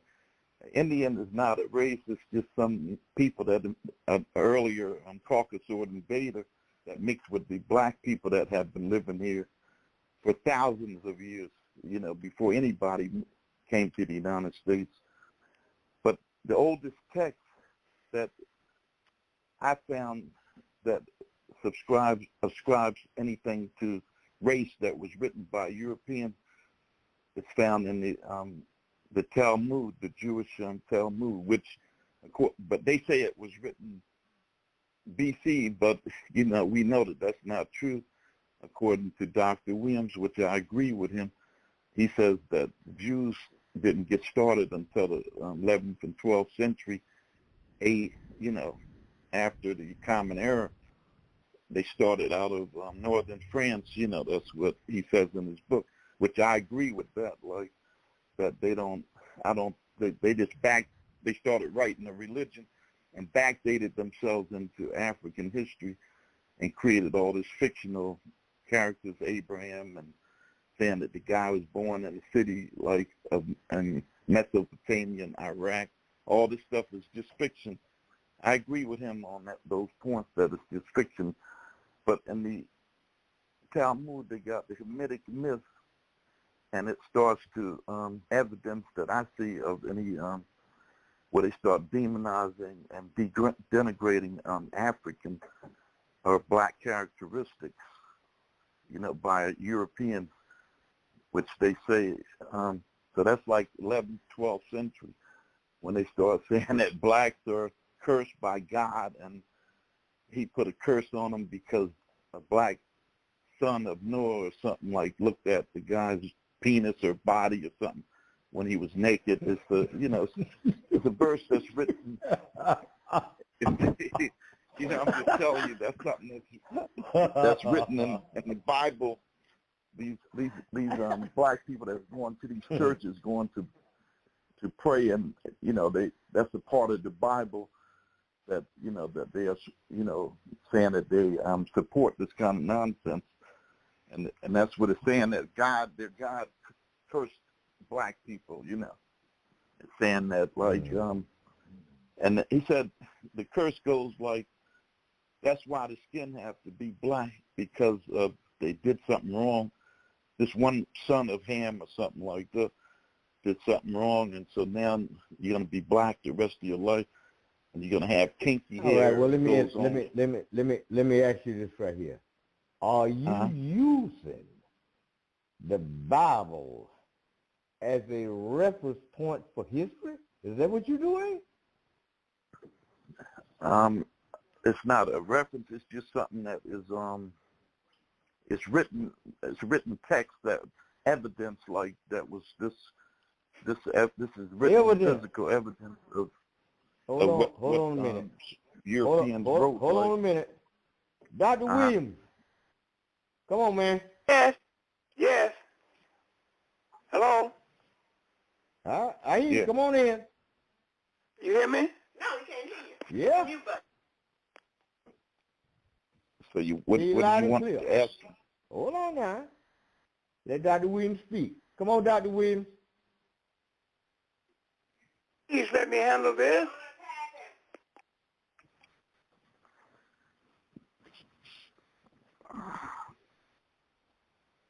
Give him a minute. He's coming. Come on, Dr. Williams. Can you hear me?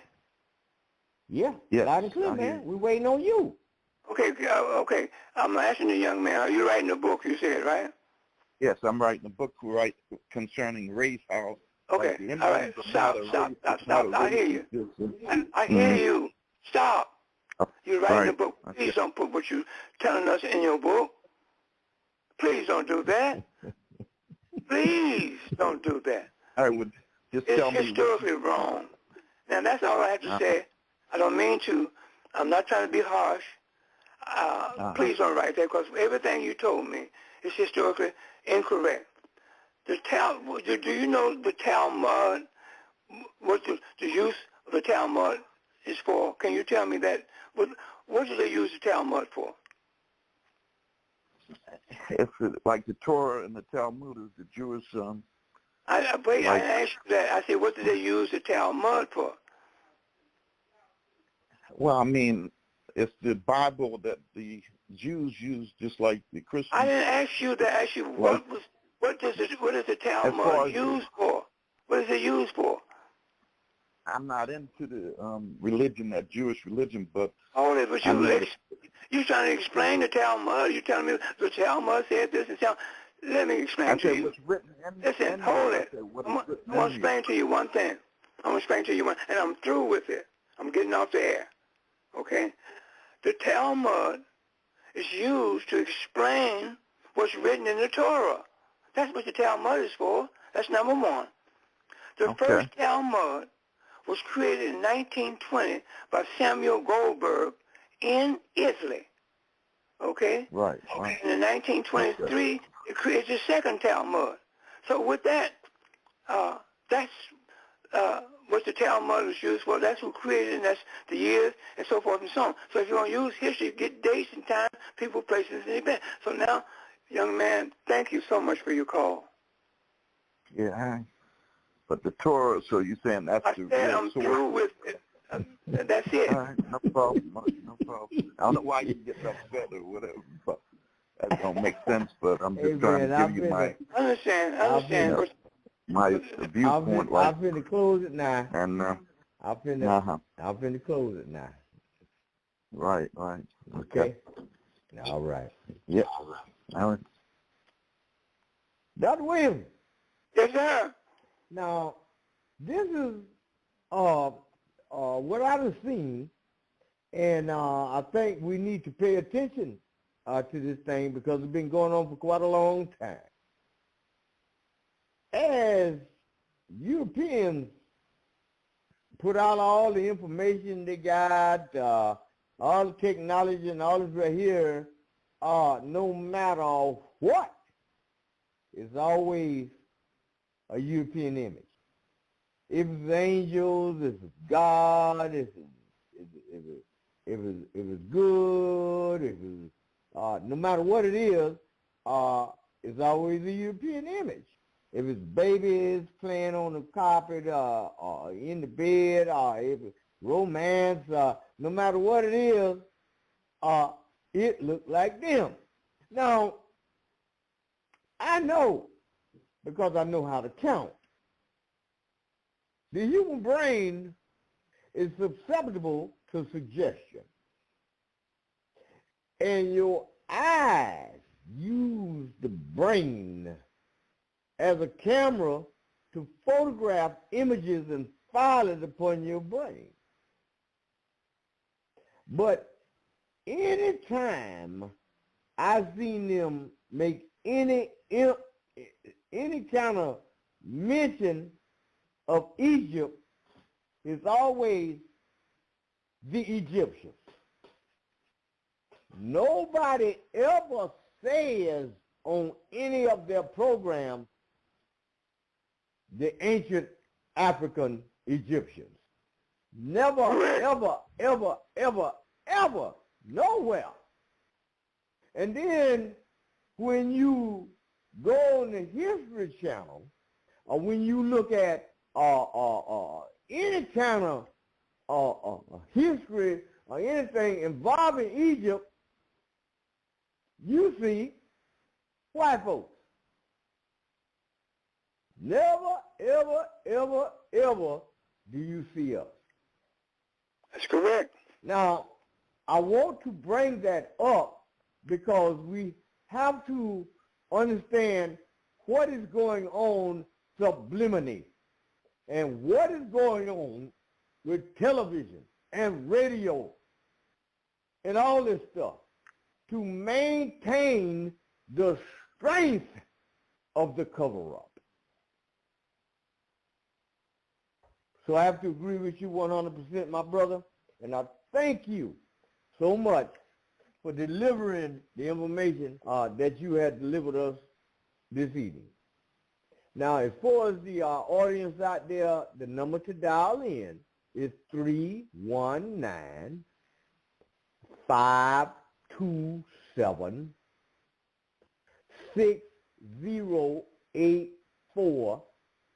Press 1 on your phone. That'll give me an indication that you got something to say.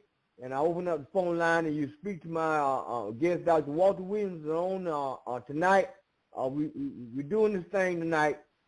And so now's the time for you can call in and ask a question, or if you got a comment or whatever you got, now is the time. 319-527-6084. Press 1 on your phone. That'll give me an indication that you got something to say. Dr. Williams. Yes. Hold on on a minute. We're going to take a little break, and we'll be right back, okay? Okay now. All right.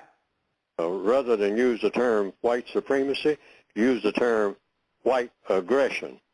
Okay, put that on the board. Erase the term white supremacy, put white aggression on the board. Does that change the circumstances? I have found that it doesn't. You can switch words around and play with words all you want to. I say that to people based on logic. But if the situation is the same, what does supreme means? Why are you afraid of it? Anything can be supreme, you know. I mean, if you let it, and we let the system of white supremacy exist, simply because we think we can wish it away. We don't make any effort to replace it with a better system, and that better system would be the system of justice, logically speaking. They say, yeah, but, you know, you're giving, you know, those white aggressors, they ain't nothing. I mean, you're giving them too much credit. I'm not giving them anything other than what the rest of us are giving. I mean, you know, I'm giving them what I'm giving them, and that is what they demand that they want. Now, if that ain't supreme, I don't know what is. I do what they tell me to do. That's supreme, folks. I don't tell them what to do.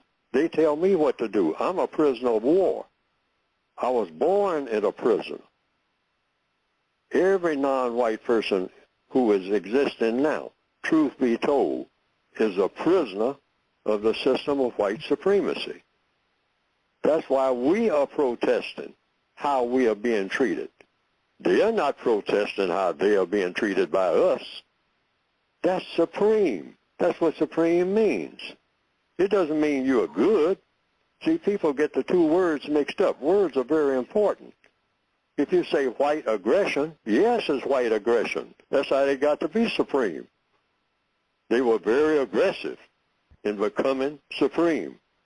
They say we're going to take over the non-white people of this world, black, brown, red, and yellow, and having them begging us about whether or not they'll be able to eat tomorrow or today or sleep tonight, because we can kill them anytime we want to, all of them.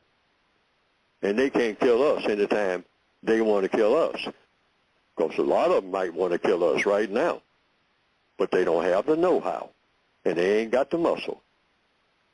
All right, just like, you know, in the Corleones, if you want to use the Godfather movie as an example.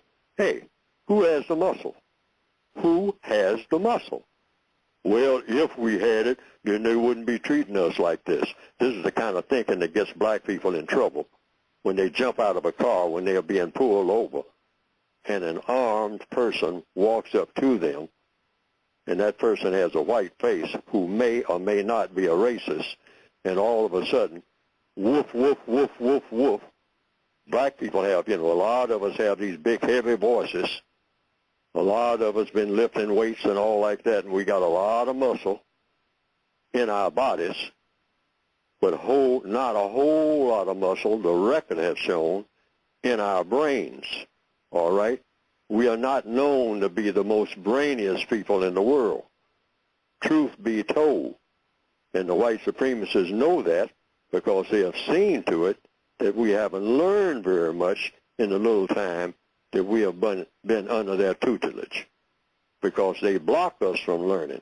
But we walk around trying to make ourselves believe that we know everything, and that does not pay off very well, particularly when we start trying to express it in the form of counter-aggression against the aggressor.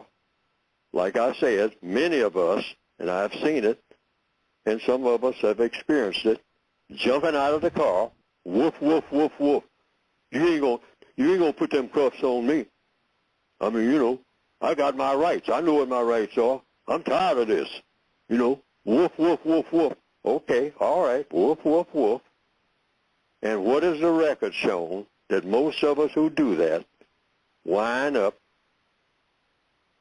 out of this world within the next 2 or 3 seconds, and everybody that's supposed to be our homies, our kin folks, our friends, people who are fighting for our rights and all like that, out there with signs and balloons and candles and teddy bears for the 10 millionth time saying, woe is me, this has got to stop, we can't have no more of this. But it all started with that being unrealistic, with woof, woof, woof, woof, woof. I know my rights. You can't do this to me.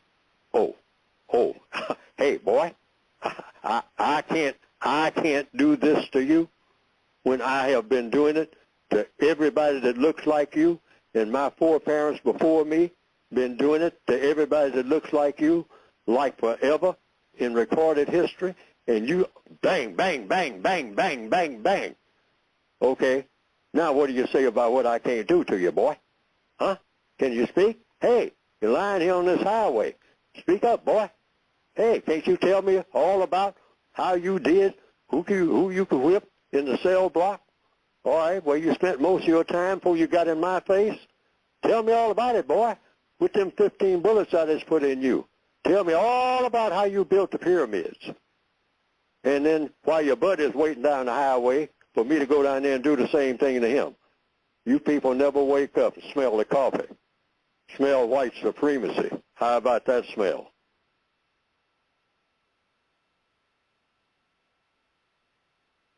Okay, Dr. Williams, I'm back, man.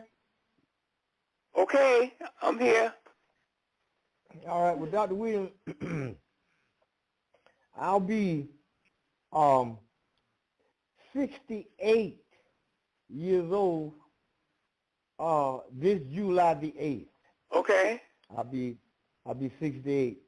And the Okay. only thing that I have to go on is what I know for a fact, and that I can tell people about the truth.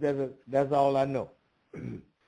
However, we got another caller with his hands raised at area code 225, so I'm going to open up the line. Area code 225, you on the air. Tell us who you are, where you're calling from, what's your question or comment. 225, come on. Mod Hotep, this is Brother Will Johnson in Baton Rouge. All right, welcome, Will. Brother Johnson. What's on your mind, man? Yes. How are you, Dr. Williams and Brother Tarhaka? Great. How are you doing? Just fine, I'm man. doing great.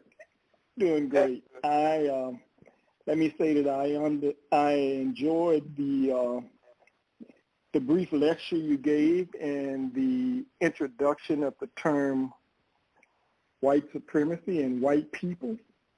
And I'm going to ask, are you going to include that in your new book?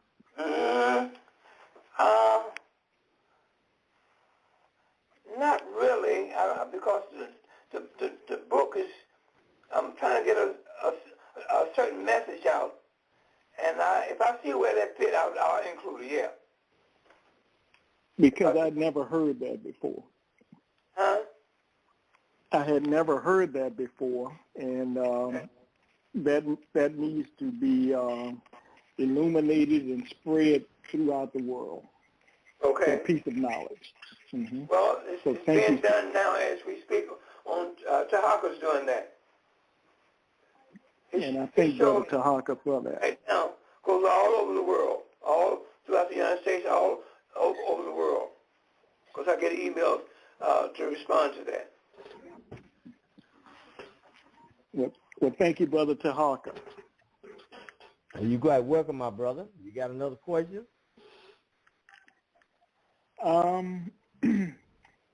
I mean, now come on now, cause you on the phone with a legend. Now's the time. I know that I am. I'm mostly. I've read the first two books. I'm interested in the third, and every time I talk to him, I ask for an update on the third book. So I'll do that again, and then I'll say Mod Hotep. Okay, my brother. All nice right. to hear from you. Mod Hotep. Yeah. They are Hotep, brother. All right, now we're going down to area code 312. 312. You on the air? Tell us who you are, Where you calling from? What's your portion of the comment for our guest? 312. You're live. Let's go. Good afternoon. Good afternoon. Rather, good evening. This is Brother Yoel. Sorry. Sorry for the late. Yeah, apologize to you for not being here a little earlier. But anyway, I'm here. That's all right, man. You know, you can come on in whenever you get ready. The door open. Yeah, okay. Okay. What you got? What's on your mind, man? Let us know how you think about this thing, man. Well, you know, I think we done probably covered the conversation once or twice in the past a little bit as a sidebar. But anyway, first of all, good afternoon to you. Rather, good evening to yourself, Professor Williams, and the listening audience. Good afternoon, my brother. Yes, sir. So, but I think it all goes back to us realizing, one, that life is headed somewhere. This is not just something that's just happening out here, you know. And whichever way it goes, that's the way it goes. This whole thing has got a purpose and a direction it's going in. Get those towels from down there and put them in the dirty clothes, okay? Huh? No. Dirty clothes? Hello? We listen, man. Oh, okay. So I heard somebody said something about dirty clothes. But anyway, okay. So I think, again, I think it's headed somewhere. Life is not just something that's just unfolding here. It's unfolding with an agenda behind it, and it's headed somewhere. So that is where it is headed, and where most people don't get it is this. I look at it as like a movie, and the creator of the heavens and the earth and the ancestors are the producers, director, and writers of the script. But we get to decide what script we're going to, what role we're going to play. You can get on the bad side or the good side. Whichever side you want to get on. You can get on the true side or you can get on the lie side. You know, it's on you to play whatever role you want to play here.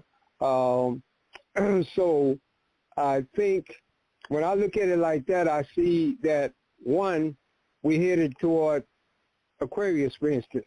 And Aquarius represents an enlightenment age or the awakening. Now, you're either going to have to be in the business of awakening and enlightenment. Other than that, I think the universe and the earth itself is going to eliminate those that are not vibrating at that rate or speed spiritually in the direction that the earth and the universe is moving. All of the lower vibration frequencies are going to be, in my opinion, eliminated by one way or another. With the looks of how Keel Gates and Anthony Fouye is going right now, they already eliminating quite a few, 600,000 almost. So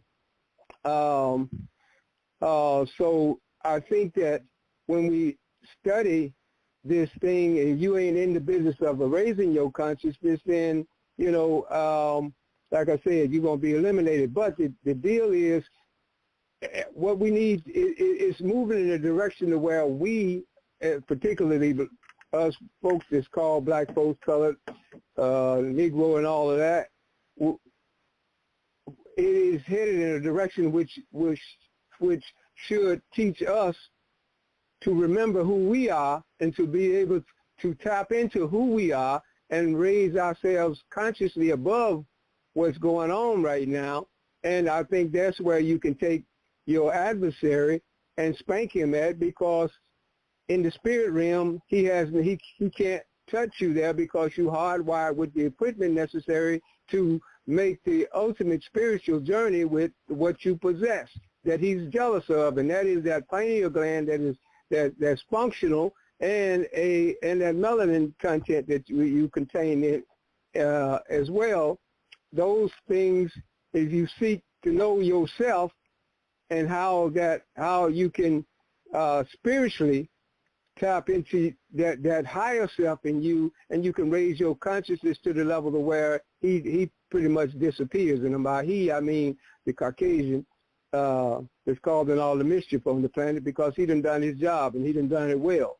Now it's time for us to start producing the children now for the future that they call indigo children, that are going to have gifts that they'll come in here hardwired with already, that's active in them, because you can't do anything with this guy physically because he got all the guns and all the toys necessary to deal with you that way. There's no other way to deal with him except for spirit-wise, because of who you are and who your ancestors were. That's what I got to say. Okay, Dr. William, what you say, man? Well, I hear Brother Yoel, and I would never use that approach or use that form of thinking until you get to a certain place of knowledge among our race. In other words, I'm saying there's two things I'm saying. You have to find your way back and tell the world who you are. Okay?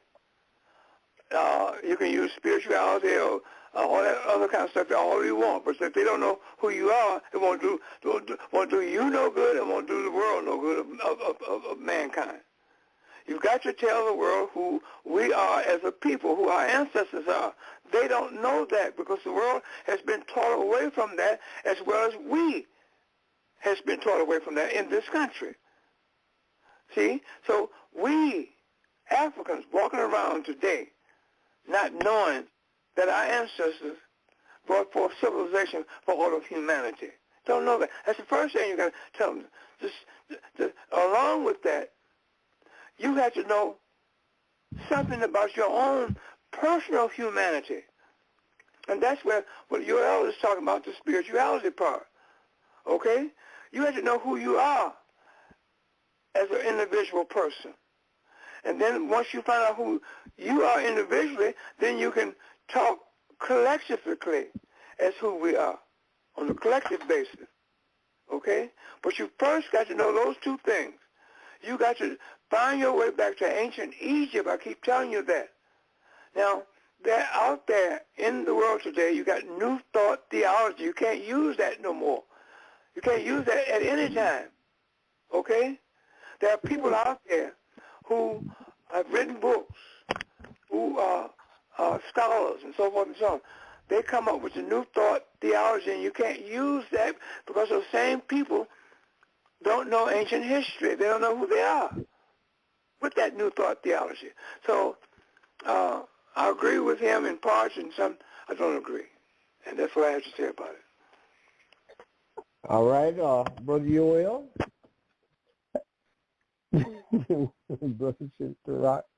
Well, first and foremost, I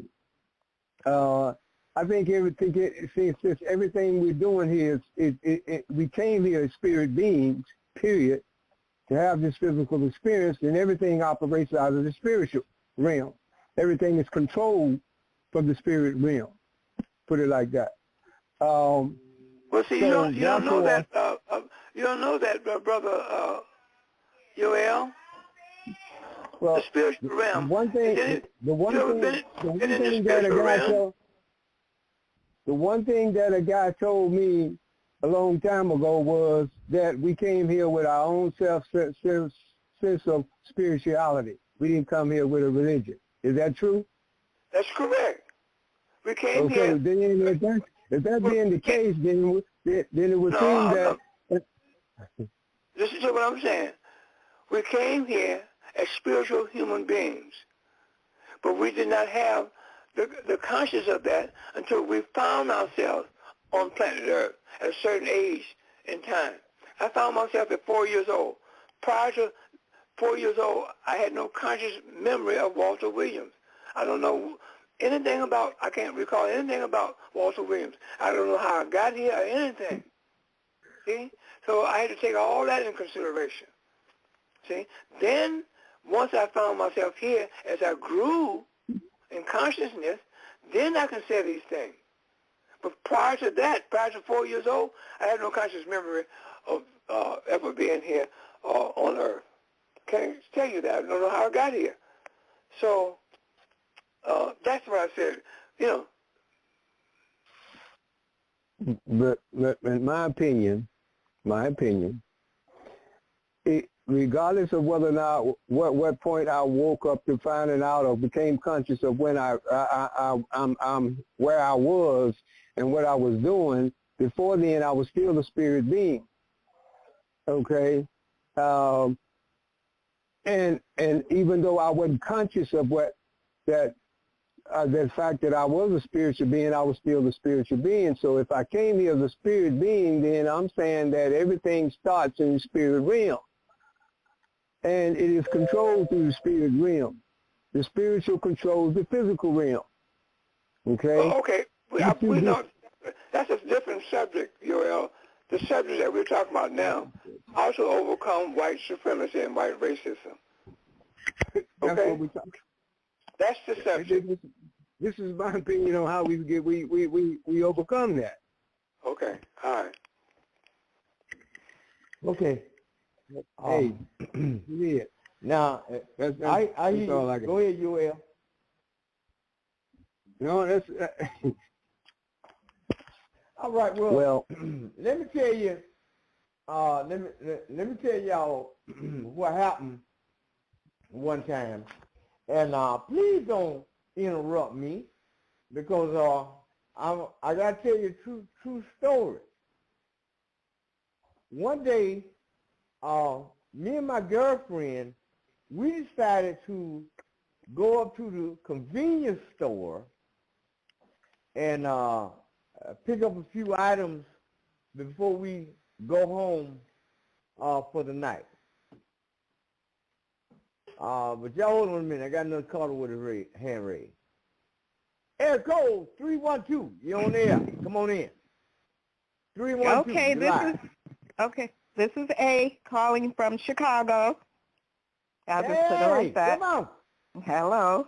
Now, all right, I'm listening to the discussion between Professor and Brother Yoel. Okay. Now, I feel that we can travel both tracks at the same time.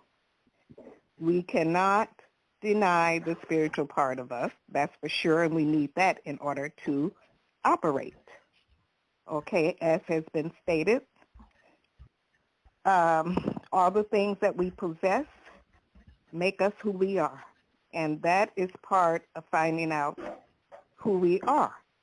And most of the time, as far as spirituality, that's intuitive.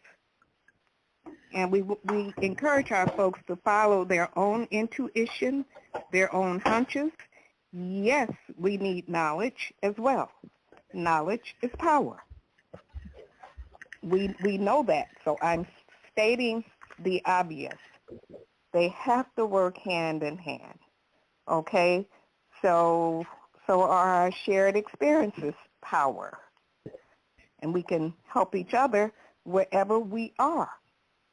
So we cannot discount one or the other, and it's all included in the journey to embracing our own power. And as we do that, we begin to understand that we have agency over our own lives.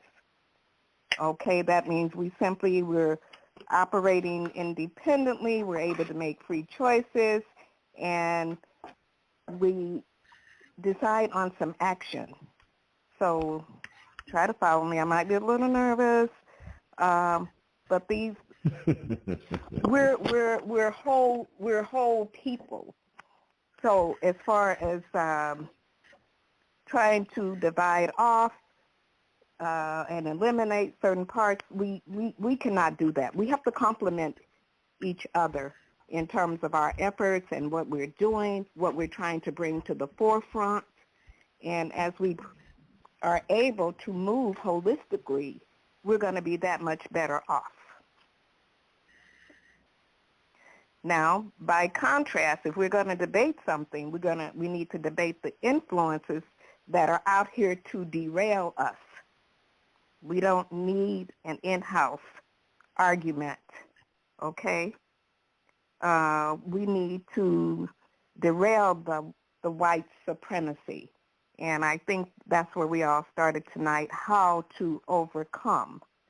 So I think everything that we've heard tonight so far does contribute to that. And we need to take it all in. Okay, so I don't know if anyone wants to comment on that, but well, let's see now, fellas. What say you after that? Well, I think that she's right on that, and what she said was true and right, but you got to rail off the subject. No. I'm not talking about you. I'm not talking about you, my sister. I'm talking about you are commenting on what Brother Yoel was saying.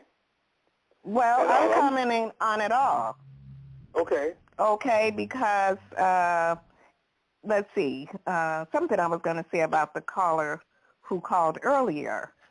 And we can't even discount what he had to say, and I'll get back to that in a moment. Okay, but, you know, we're people, don't forget, we practice mayat, okay, and spirituality is part of our being, and that is the truth, and how we cannot discount that. Love, all of that. All of those things, including the knowledge that gives us power, but these other things are part of us and give us power too. We're people whose ancestors practiced wisdom, justice, and justice, that's fairness. You know, we have to be generous enough with each other to listen to each other, consider what each other are saying, and try to fit it in. We don't necessarily have to agree, but we certainly should take it in and ponder it and contemplate it, just in case someone has something a little bit different to offer, but that will enrich us all. So I will say that's where I am with that discussion. So no, I would say that nothing that has been talked about here tonight has derailed us on any level. Okay, I think we should all be enriched as a result of it. Okay, and perhaps it can help each individual to form some kind of vision or to consider different aspects that they might want to tackle in terms of trying to help the condition of our people and help us out of this dilemma. So it's there's no right and wrong. There are many different ways of doing things. So we have to be patient with each other, loving towards each other, and hear each other out.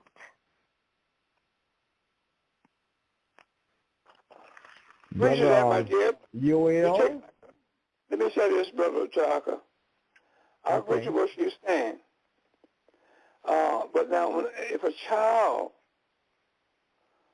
of yours that you're raising under your tutelage, if that child is doing something wrong,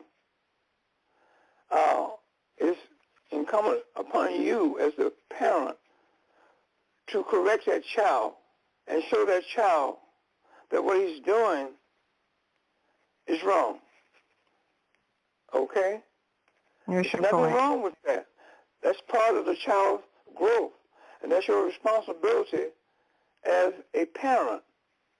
Now, when someone comes on this radio broadcast and bring me what they're calling some form of history, And my research finds what they're saying is wrong. There's nothing wrong with me saying I don't agree with you, that this is what I have to put in this place. Okay? And there's nothing wrong with that to make that correction. I'm not going to let no one come on and come in front of me and bring misinformation. Like Dr. John Henry Clark said at one time of a lecture here in Chicago. The first thing, stepped into the mic on the podium, he says, we as an African people cannot allow anybody, no matter how much we like them, to bring misinformation into our community. So we can't allow that. Okay? So therefore, if I see or hear of a person bringing misinformation in our community, I'm going to call it out. Okay? I'm not going to, I may not be smooth with it. I may not have fancy words to dress it up with what I'm saying. That's maybe not my style. But if a person is wrong historically, I'm going to call you out on it. Yeah, if they're wrong on something, that should be the case. But make sure that they're wrong, and it's just might be a little bit contrary to what you're thinking. At least consider it. Give it a little deliberation. I mean, if something obviously is not correct, I can see what you're speaking of. But as far as the young man who called and discussed the Torah, we all know that the Torah is not historical. He agreed with all that. I didn't see where he did not agree with it. No, okay, he didn't however, agree with it. He didn't know nothing about it. He made a statement about the Torah. And the statement that he made about the Torah was wrong, historically wrong. Well, we know the Torah is mythology. We know that. I'm talking about his statement. Well, you need to be specific. I'm going about what he said now. Okay? About the Torah. So what he said about the All right, now we got another caller with a hand raised. So y'all hold on a minute and let me open it up so we can bring him in. Area code 609. You're on the air. Same person. Yeah, it's Gary. That's okay. I was the one that brought up the Torah, but the Torah, what Dr. Wims rightfully corrected me. He says it derived from the Talmud or whatever, like so. But the point that I was making. Yes, but so the point that I was making, I couldn't understand what he was saying, because I was just saying that the oldest text from Europeans that I found in writing, I'm researching this matter, it comes from that source, that I found, that where they denigrate blackness and say that blacks were cursed by God. And wait, now you're going from the Torah to blacks are cursed by God. Now say with the Torah, then go through that. Well, that's what I'm. That's what the Torah says. It's written in there. That's what the Torah says. Please let him speak. Stop, Walter. That's what the Torah says. That's what it says, right? That's what it says, that we are cursed, that black people are cursed by the God. Now, I think. Excuse me a minute. Excuse me a minute. That's what I'm talking about. Excuse me a minute. I use history as a discipline. Excuse me a minute. Now, I have a question for the young man. Are you aware that the Torah and the writings in the Old Testament, which are the same, okay, for the most part, the first 5 books, are you aware that they are predated? Okay, they're backdated. Are you aware of that when you say the oldest? It was actually written in the 11th and 12th century, but they try to claim that it comes from BC. Yeah, but times, you cannot. That's not. So what I'm saying, I agree with that part of it, but I'm done. But here's what I'm saying. I agree that it's all just lies that they made up, and said that they created monotheism, and they created all this stuff that they just backdated themselves into African history and say, say a lot of things that are just fiction. That's what they're writing, is just fiction. Well, one of the main things that they want to do is get you to hate your ancestors, because everything in the Old Testament is pretty much negative about the ancient Egyptians. And that's the point there. So we have to be careful about what we're embracing in any of those texts. I'm not sure how you're planning on using it. But what it says, I just took it, verbatim, but it says the Ham's sin and that the blacks were the descendants of Canaan, and that God cursed. And that's another lie. That's another lie. Yeah. Because they want you to embrace it, or whoever reads it, as the truth. But we have to know that it's not the truth. Okay? And how... Okay, I'm listening. Yeah, that's what we have to know about that entire text. And that is part of the strategy to try to steal our legacy and to discount it and to get you to hate yourself. Right. Because if you're cursed by God and all these horrible things, you enslaved a people. We've never enslaved anyone. We've been enslaved. And those very people who are writing about that. Hold on a minute. Let us follow what Jan reads. And the very people who are putting that, who put the text. 314. Oh. 314, you on there. Come on in. 314. What's your question or comment? What's going on? How you doing, son? Hey, what's up, Mike? This is your father Pianki. On my birth certificate, too. What's going on, Walter? As I said, on my birth certificate, that's what it's written. That, man? Well, I'm going to straighten a correction with the lady. I don't know who you say we haven't enslaved, but slavery has went on in societies forever. And actually, Africans taught the rest of the world about slavery. If they teach them about math, music, history, astronomy, they taught them about slavery because that was going on in the societies. Another thing. What you just said is so far from the truth. Yeah, well, let me ask you this. Yes, hang on for a second. No, I'm not getting into no thing with you. Well, don't listen to me then. Nobody making you listen to me. You didn't have to reply before I was talking. You chose to do that. Now, let me because you said that I said something, and it wasn't true. I didn't say your name. But you I don't know how many ladies. I heard somebody say that. Silly. You referred to her as a lady anyway. Wait a minute. You saying I'm silly? Let me say something else. No, you're not in your silly. Bible. Well, man, why don't you just let me talk? But if you say I said something, I have a right to respond. Who do you think you're talking to? Well, you didn't say something. Yeah, you didn't say something either. Yes, I did, because you came on like I did. Now, and Walter, you're responsible for that because you taught me. But anyway. You taught me too. The Yahweh in the Old Testament was created by breakaway Cushites that went into that land, what you call Jerusalem. Because there's one thing there.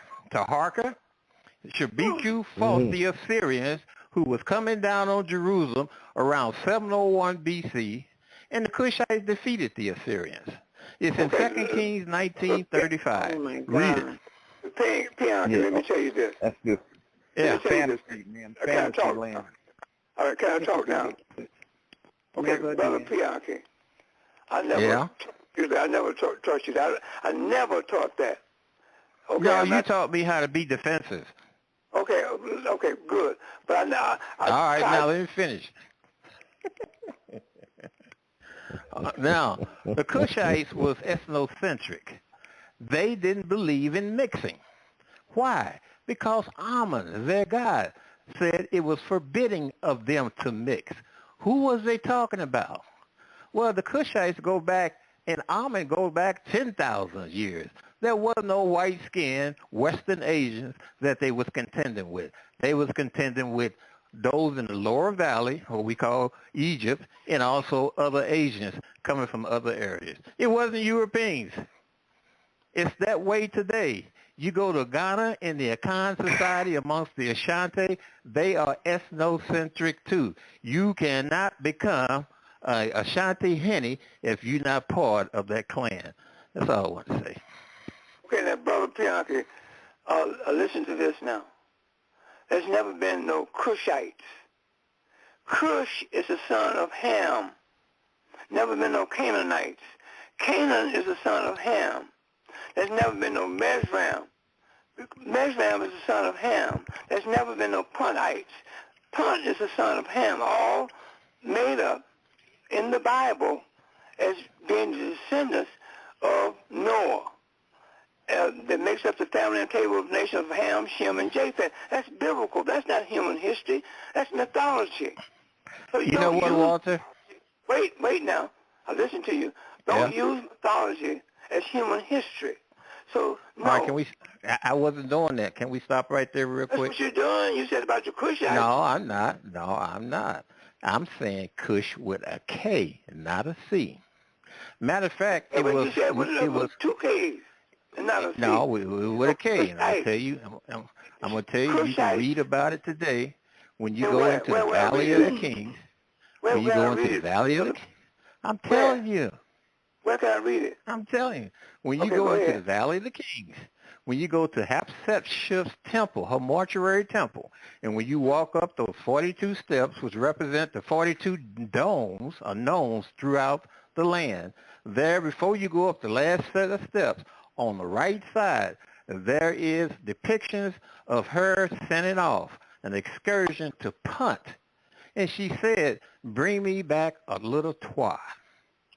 Also, it says that Amun was sick and tired of mixed marriages.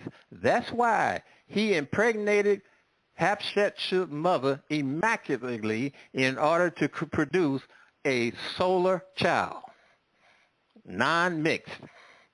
Have you ever heard of the in-need, Brother Bianchi? Of who? The in-need. Yeah, the Enid, the 9. Okay, yeah. You heard of that, right? Yes, Ptah. Ptah was the creator of the mighty God. Ptah said, when I came into existence, existence itself came into existence. That's very powerful. Okay, so what I'm saying, where's that got to do with the Bible? Those names that you called. What does it got to? No, I said that the story of the battle between the Assyrians, which was led by a historical character of that time, his name was Sennacherib. Who was a historical character? Sennacherib. Sennacherib was a historical character. Oh, no. He fought Tarhaka. He fought Tarhaka, and Tarhaka's son should be where the name Assyrian come from, Brother Bianchi? Well, they were the people. Assyrians are present-day Iranians. That's what you need to straighten out.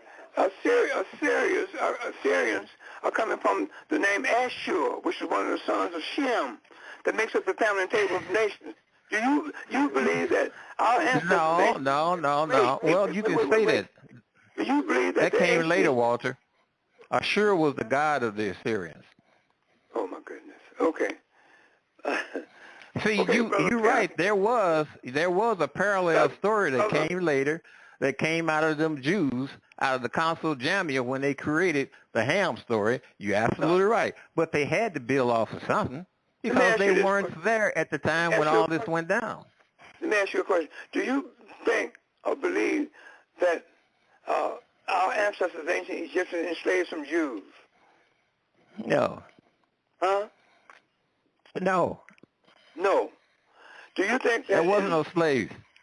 I spent 9 years. I spent 9 years in going in and out of tombs, temples, and pyramids, and they weren't built by slaves. Slavery came as a concept from Africa, from the ancient Egyptians, as you told me early on this program. I didn't say that. I never said that. I said it came out of Western Central Africa. No. It still goes on today. I ask you a question. The question I ask you, do you believe that the ancient Egyptians, our ancestors, enslaved any Jews over in Egypt? Well, actually, what you call Jews, the procession of religions, or should I say, that thought starts off with the Shattat Netter. Then it goes down to what you call, as I said before, the Yahwehians, the Yahwehs, then what you call Judaism, spelled with an I, Christianity, and Islam. If it hadn't been for that war where they defeated the Syrians, then there wouldn't have been any Yahwehism. If it wasn't a Yahwehism, it wouldn't have been with Yahweh. Yahweh was a local god of no importance whatsoever. He was made that way. It wouldn't have been no Judaism. If it wasn't a Judaism, it wouldn't have been a Christianity. Wasn't a Christianity, possibly wouldn't have been a Islam. That's not true. That's not true. Which one? You're saying to me that Judaism is the first religion before Christianity. No, I said Yahwehism existed. Shatat Neder existed before all of them. Shatat Neder goes back over 10,000 years ago. Hold it. Are you talking about ancient All right, now Egyptian? y'all hold on now, because I got to bring another caller in. Hold on 1 second. Area code 312. Come on in. You're live on the air. No, I'm back. I accidentally hung up. Oh, okay. All right. Okay, no. Yeah, I'm just, but anyway, I didn't call here to get into no discussion like that. No. But, if you have that as a topic, I'd come in and talk about it. No, here. First place, Brother Bianchi, what you're saying is not historically true. That's based off of mythology coming from the Bible and from religious ideology. That's where it's coming from. I never read the Bible, Walter. You don't have to read it. The myth is out here, whether you read it or not. Yeah. Okay? Well, like I said, Walter, I spent believe. 9 years, at least 9 years, going in and out of them temples of tombs, all the way down to the first cataract, what they call the first cataract, down to Hadi Wafa, digging amongst bones and people's garbage. And those stories, you can put those stories together. Of course, you can talk to people. Now, the only thing about the slavery, the Akamu, that story exists, and that history exists. You have Africans from West Africa, professors from Kuntz, Kwame Nkrumah, a university that writes stories on indigenous slavery in Ghana. They're talking about the things that happened. My wife is an Akamu. But anyway, I'm sorry to disrupt. I just want to say hello and make a point or two. Okay, well, anyway, I'm glad to hear from you, Brother Tarhaka. I'm glad to see you. I'm glad you see that COVID ain't got you, Walter. Oh, Keep no, fighting. I'm still here, man, swinging as always. But I love you, Brother Tarhaka, but I love you, brother. I just don't agree with you, that's all. All right. All right, Pianchi. Okay, sister, come on in. What else you want to say? Oh. Oh, I'm fine. I think we're all straight that our ancestors did not enslave a group of people, whether they're called Hebrews, Jews, Israelites, or whomever. That is mythology. Okay? Now, I won't bring in Maimonides tonight, but we know that one of their so-called sages sought exile in ancient Egypt, and I think perverted a lot of the things that he learned there. And that's all I'm gonna say about that right now. But anyway, right. I did want to make one other point. Go ahead, Go ahead, sister. Go ahead. Let it go one more time, Dr. Williams. Come on, what's that now? Who did that? Okay, seemed like a call and drop. She mentioned Maimonides. Dr. Williams, you want to let us have it on Maimonides, man? Well, Moses Maimon, called Maimonides, was born 1135 in Spain. He died 1205 in Egypt. He was the first one to propound the first 5 books of Moses. Moses of the Bible is named after him. Okay? So therefore, he was the first one to first propound the Old Testament, or the first 5 books of Moses, Moses Maimon. Now, later on, as you go through history, you'll find that apocryphal writers added to his literature to shape that literature the way they wanted it to speak and say within that literature for the times that they lived in at that moment. Now, apocrypha means books, unknown authorship. In other words, you don't know who did that. So I would say the first 5 books of Moses that's in the Torah today, the first 5 books of Moses that's in the Old Testament is not the original writings of Moses Maimonides. It's been changed many different times by apocrypha writers. That's what I have to say to that. And all right. Area code 609, what'd you say, man? Coming back? Yeah, so that's what he was trying to say before, but he didn't. That's what I wanted to hear, his opinion, but Dr. Williams, for some reason he refused to tell me what was his rationale.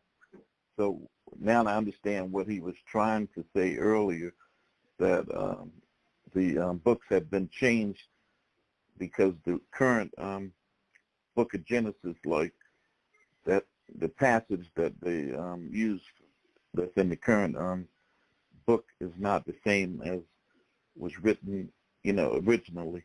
That it's been altered and changed, but it still has the same basic stuff. But they have changed it. Like, I think to be more racist, because when he first wrote it, he didn't say really any color, but he just was saying dark or something about a dog copulated in the ark or something like that, and therefore Ham. All right, well, hold on a minute. Hold on a minute. Brother Yoel, come on in, man. Well, I'm not sure, but I'm here. Okay. Well, Dr. Williams, come on back, man. Okay, I'm back, and we have certainly gotten off of our subject matter tonight. I'm going to tell you that. Okay? Not really. The young man that called in, 609 guy, young man that called in, he came in and went way away from the subject. But anyway, that's another thing. And then you had Brother Yoel going away from the subject. Then you had Pianki going away from the subject. Okay? So, going away from the subject that I intend to impart to our listening audience in the African community about the origin of white supremacy. When did it start? Okay? It started with that name, white people, in 1681. But that got lost some kind of way. I wish we would stay on subject. When a person calls up, say, well, wait, hold it, and start talking, that's not our subject. Call when we're talking about that subject. Thank you for your call, and hang up. Okay? Then we will Dr. Williams, the only thing is our people have a habit of trying to tell us about their personal experiences, and sometimes they might get off subject. Hold on a minute, because we got another caller with a hand raised at area code 813. Let me open it up. 813, you on the line? Tell us who you are, question, comment, where you calling from. 813, come on. Yeah, hi, this is Oski from Tampa, Florida. May I hotep everybody? Man. Let us have it. Yes, sir. Yes, sir. I know we're running low on time, so I'll try to make this as quick as I can. So, Dr. Walter Williams, we were talking about racism, white supremacy. When it comes to iconoclasm and this truce of iconoclasm, is iconoclasm primarily targeted at the secular African community? Is it targeted at the black African monophosites? Or is iconoclasm targeted at all of the Europeans that are flooding and gentrifying Byzantium, or the area known as Northeast Africa, Is it those Europeans who are flooding the area that iconoclasm is targeting? So can you touch on iconoclasm a little bit for me and the council? You're talking fast enough to understand what you're saying. I hear bits and pieces, but anyway, you're talking about iconoclasm, right? Yes, sir. I say, who is the target audience of the truce known as iconoclasm? Is it the secular African community? Is it the African monophysites, or is it the European monophysites that are coming in from the Slavic and Balkan regions? No. Here, you have to understand the name, the meaning of the term iconoclasm. Do you understand that? Yes, sir. I know that iconoclasm is a truce that the Christians or Diophysites made to appease the monophysites. So I was just asking, are these black African monophysites? That's not true. That's not true. Iconoclasm means the breaking of the image. Yes, because monophysites don't want human images. Breaking of the image. Yes, sir. I know that iconoclasm means to break the image because monophysites don't want human images of deities, specifically Christ or Osiris, because they don't believe that he has a human nature. So that's what. So I thought that you said that iconoclasm was a truce that Rome or Byzantium and the Christians made with the monophysites, not to paint pictures of human deities, sir. No, I didn't say that. I never said nothing like that. Never did, never have, never will. Okay, so why? So how did iconoclasm happen? And so you got my books, History of Islam? Yes, sir, I do. Okay, go and find the part where Philippics come in 7, 11, and 13, and find out what he did. What I said in this book. Okay, so go in that book and find that part where Philippics now comes in, where Leo the III comes in after Philippics, and he asked 2 of his African Egyptian charges, in other words, that was under his domination, Thomas the Black and Constantine. It's Constantine the Black and Thomas, because Philippics had his picture drawn to let the people know that he was a new Byzantine ruler, because they had been usurping each other so fast over there they couldn't keep up with who was in power, who was in charge of the area of Byzantinism. So Philippics had his picture painted and put all over Constantinople to let the people know that he was in charge. See, but you go and read that section where Philippics come in, and you get a better understanding. Keep reading until you understand it, because what you're telling me now, you have not read that part about Philippics. Did you know anything about the Ecumenical Council of Hieria 754? Yes, sir. I know that's when they invented angels, sir. I'm just. No, they invented angels at the Council of Nicaea 2 in 787. The next council meeting after that. Please read that. Okay. Please read it. Okay. All right. Thank you so much, man. All right. All right. May I hope to you? All right. May I hope to, brother? All right. Now, Brother Tarhaka, we're about to go yes, sir. there, and we need to give out some numbers where we can be reached. I need to tell the people how we can buy my books and stuff like that. Can you give me that privilege? Okay. Now, let us have it. Come on. If you want to buy my 2 books that I've written, the first book I've written is called The Historical Origin of Christianity. The thesis of that book is saying that there's never been a man. I can't take this shit no more. I see that. Oh, come on, sister. Go ahead, Dr. Williams. Okay, so what I'm saying is that my 2 books, The Historical Origin of Christianity and The Historical Origin of Islam, is out and it can be purchased. The thesis of The Historical Origin of Christianity is saying that there's never been a man who walked away from human form in a race, creed, or color by the name of Jesus Christ. And the thesis of my Historical Origin of Islam book is saying that there's never been a man who walked away from human form by the name of Prophet Muhammad of Islamic tradition. Those two books are out. Been out for, the Christianity book has been out for 28 years. The Islam book has been out for 18 years. So you can purchase my two books at your local African bookstore in your community where you live. Or you can go online and purchase it through Amazon. Or you can purchase it direct from my distributor, Brother Yoel, who has a bookstore in Chicago called the Underground Bookstore. He can get you any kind of books that is hard to find, any kind of books that is out of print. So, and also, again, he is one of my distributors that you can purchase my two books I just mentioned about. And his phone number is 773-768-8869.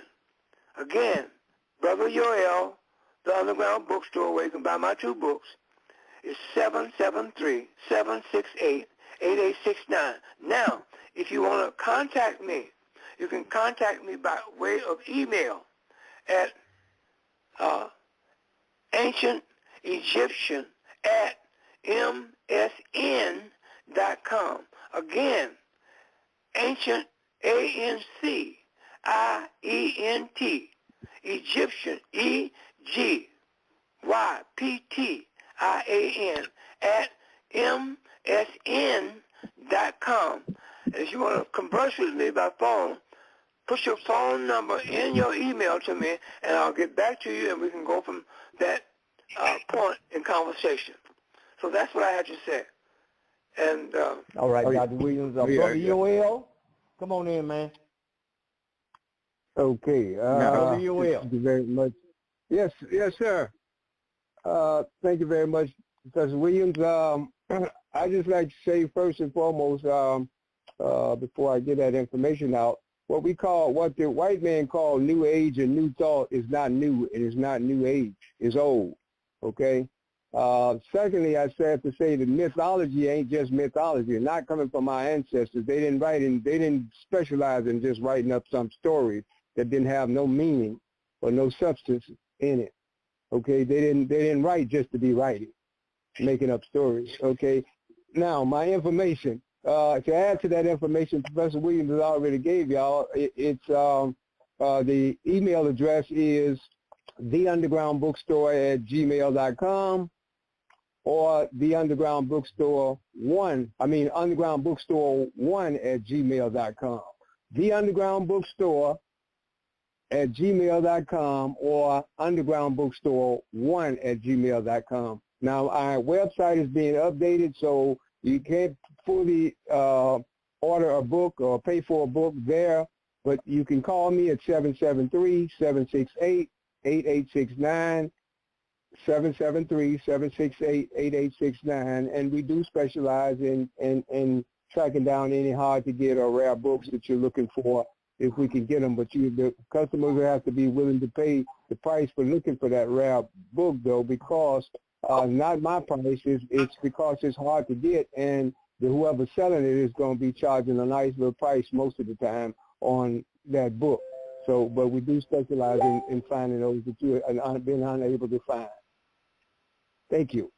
All right, my brother. Well, let me go over here to 312. They're back on the line. 312, come on in. We're closing down now. Okay. Got 5 minutes. Oh. Come on. Okay. Thank you, Brother Tarhaka. Okay. I just want to say with regard to the 1681 date that Professor Williams mentioned in terms of when white people first became white people. And I just wanted to make sure that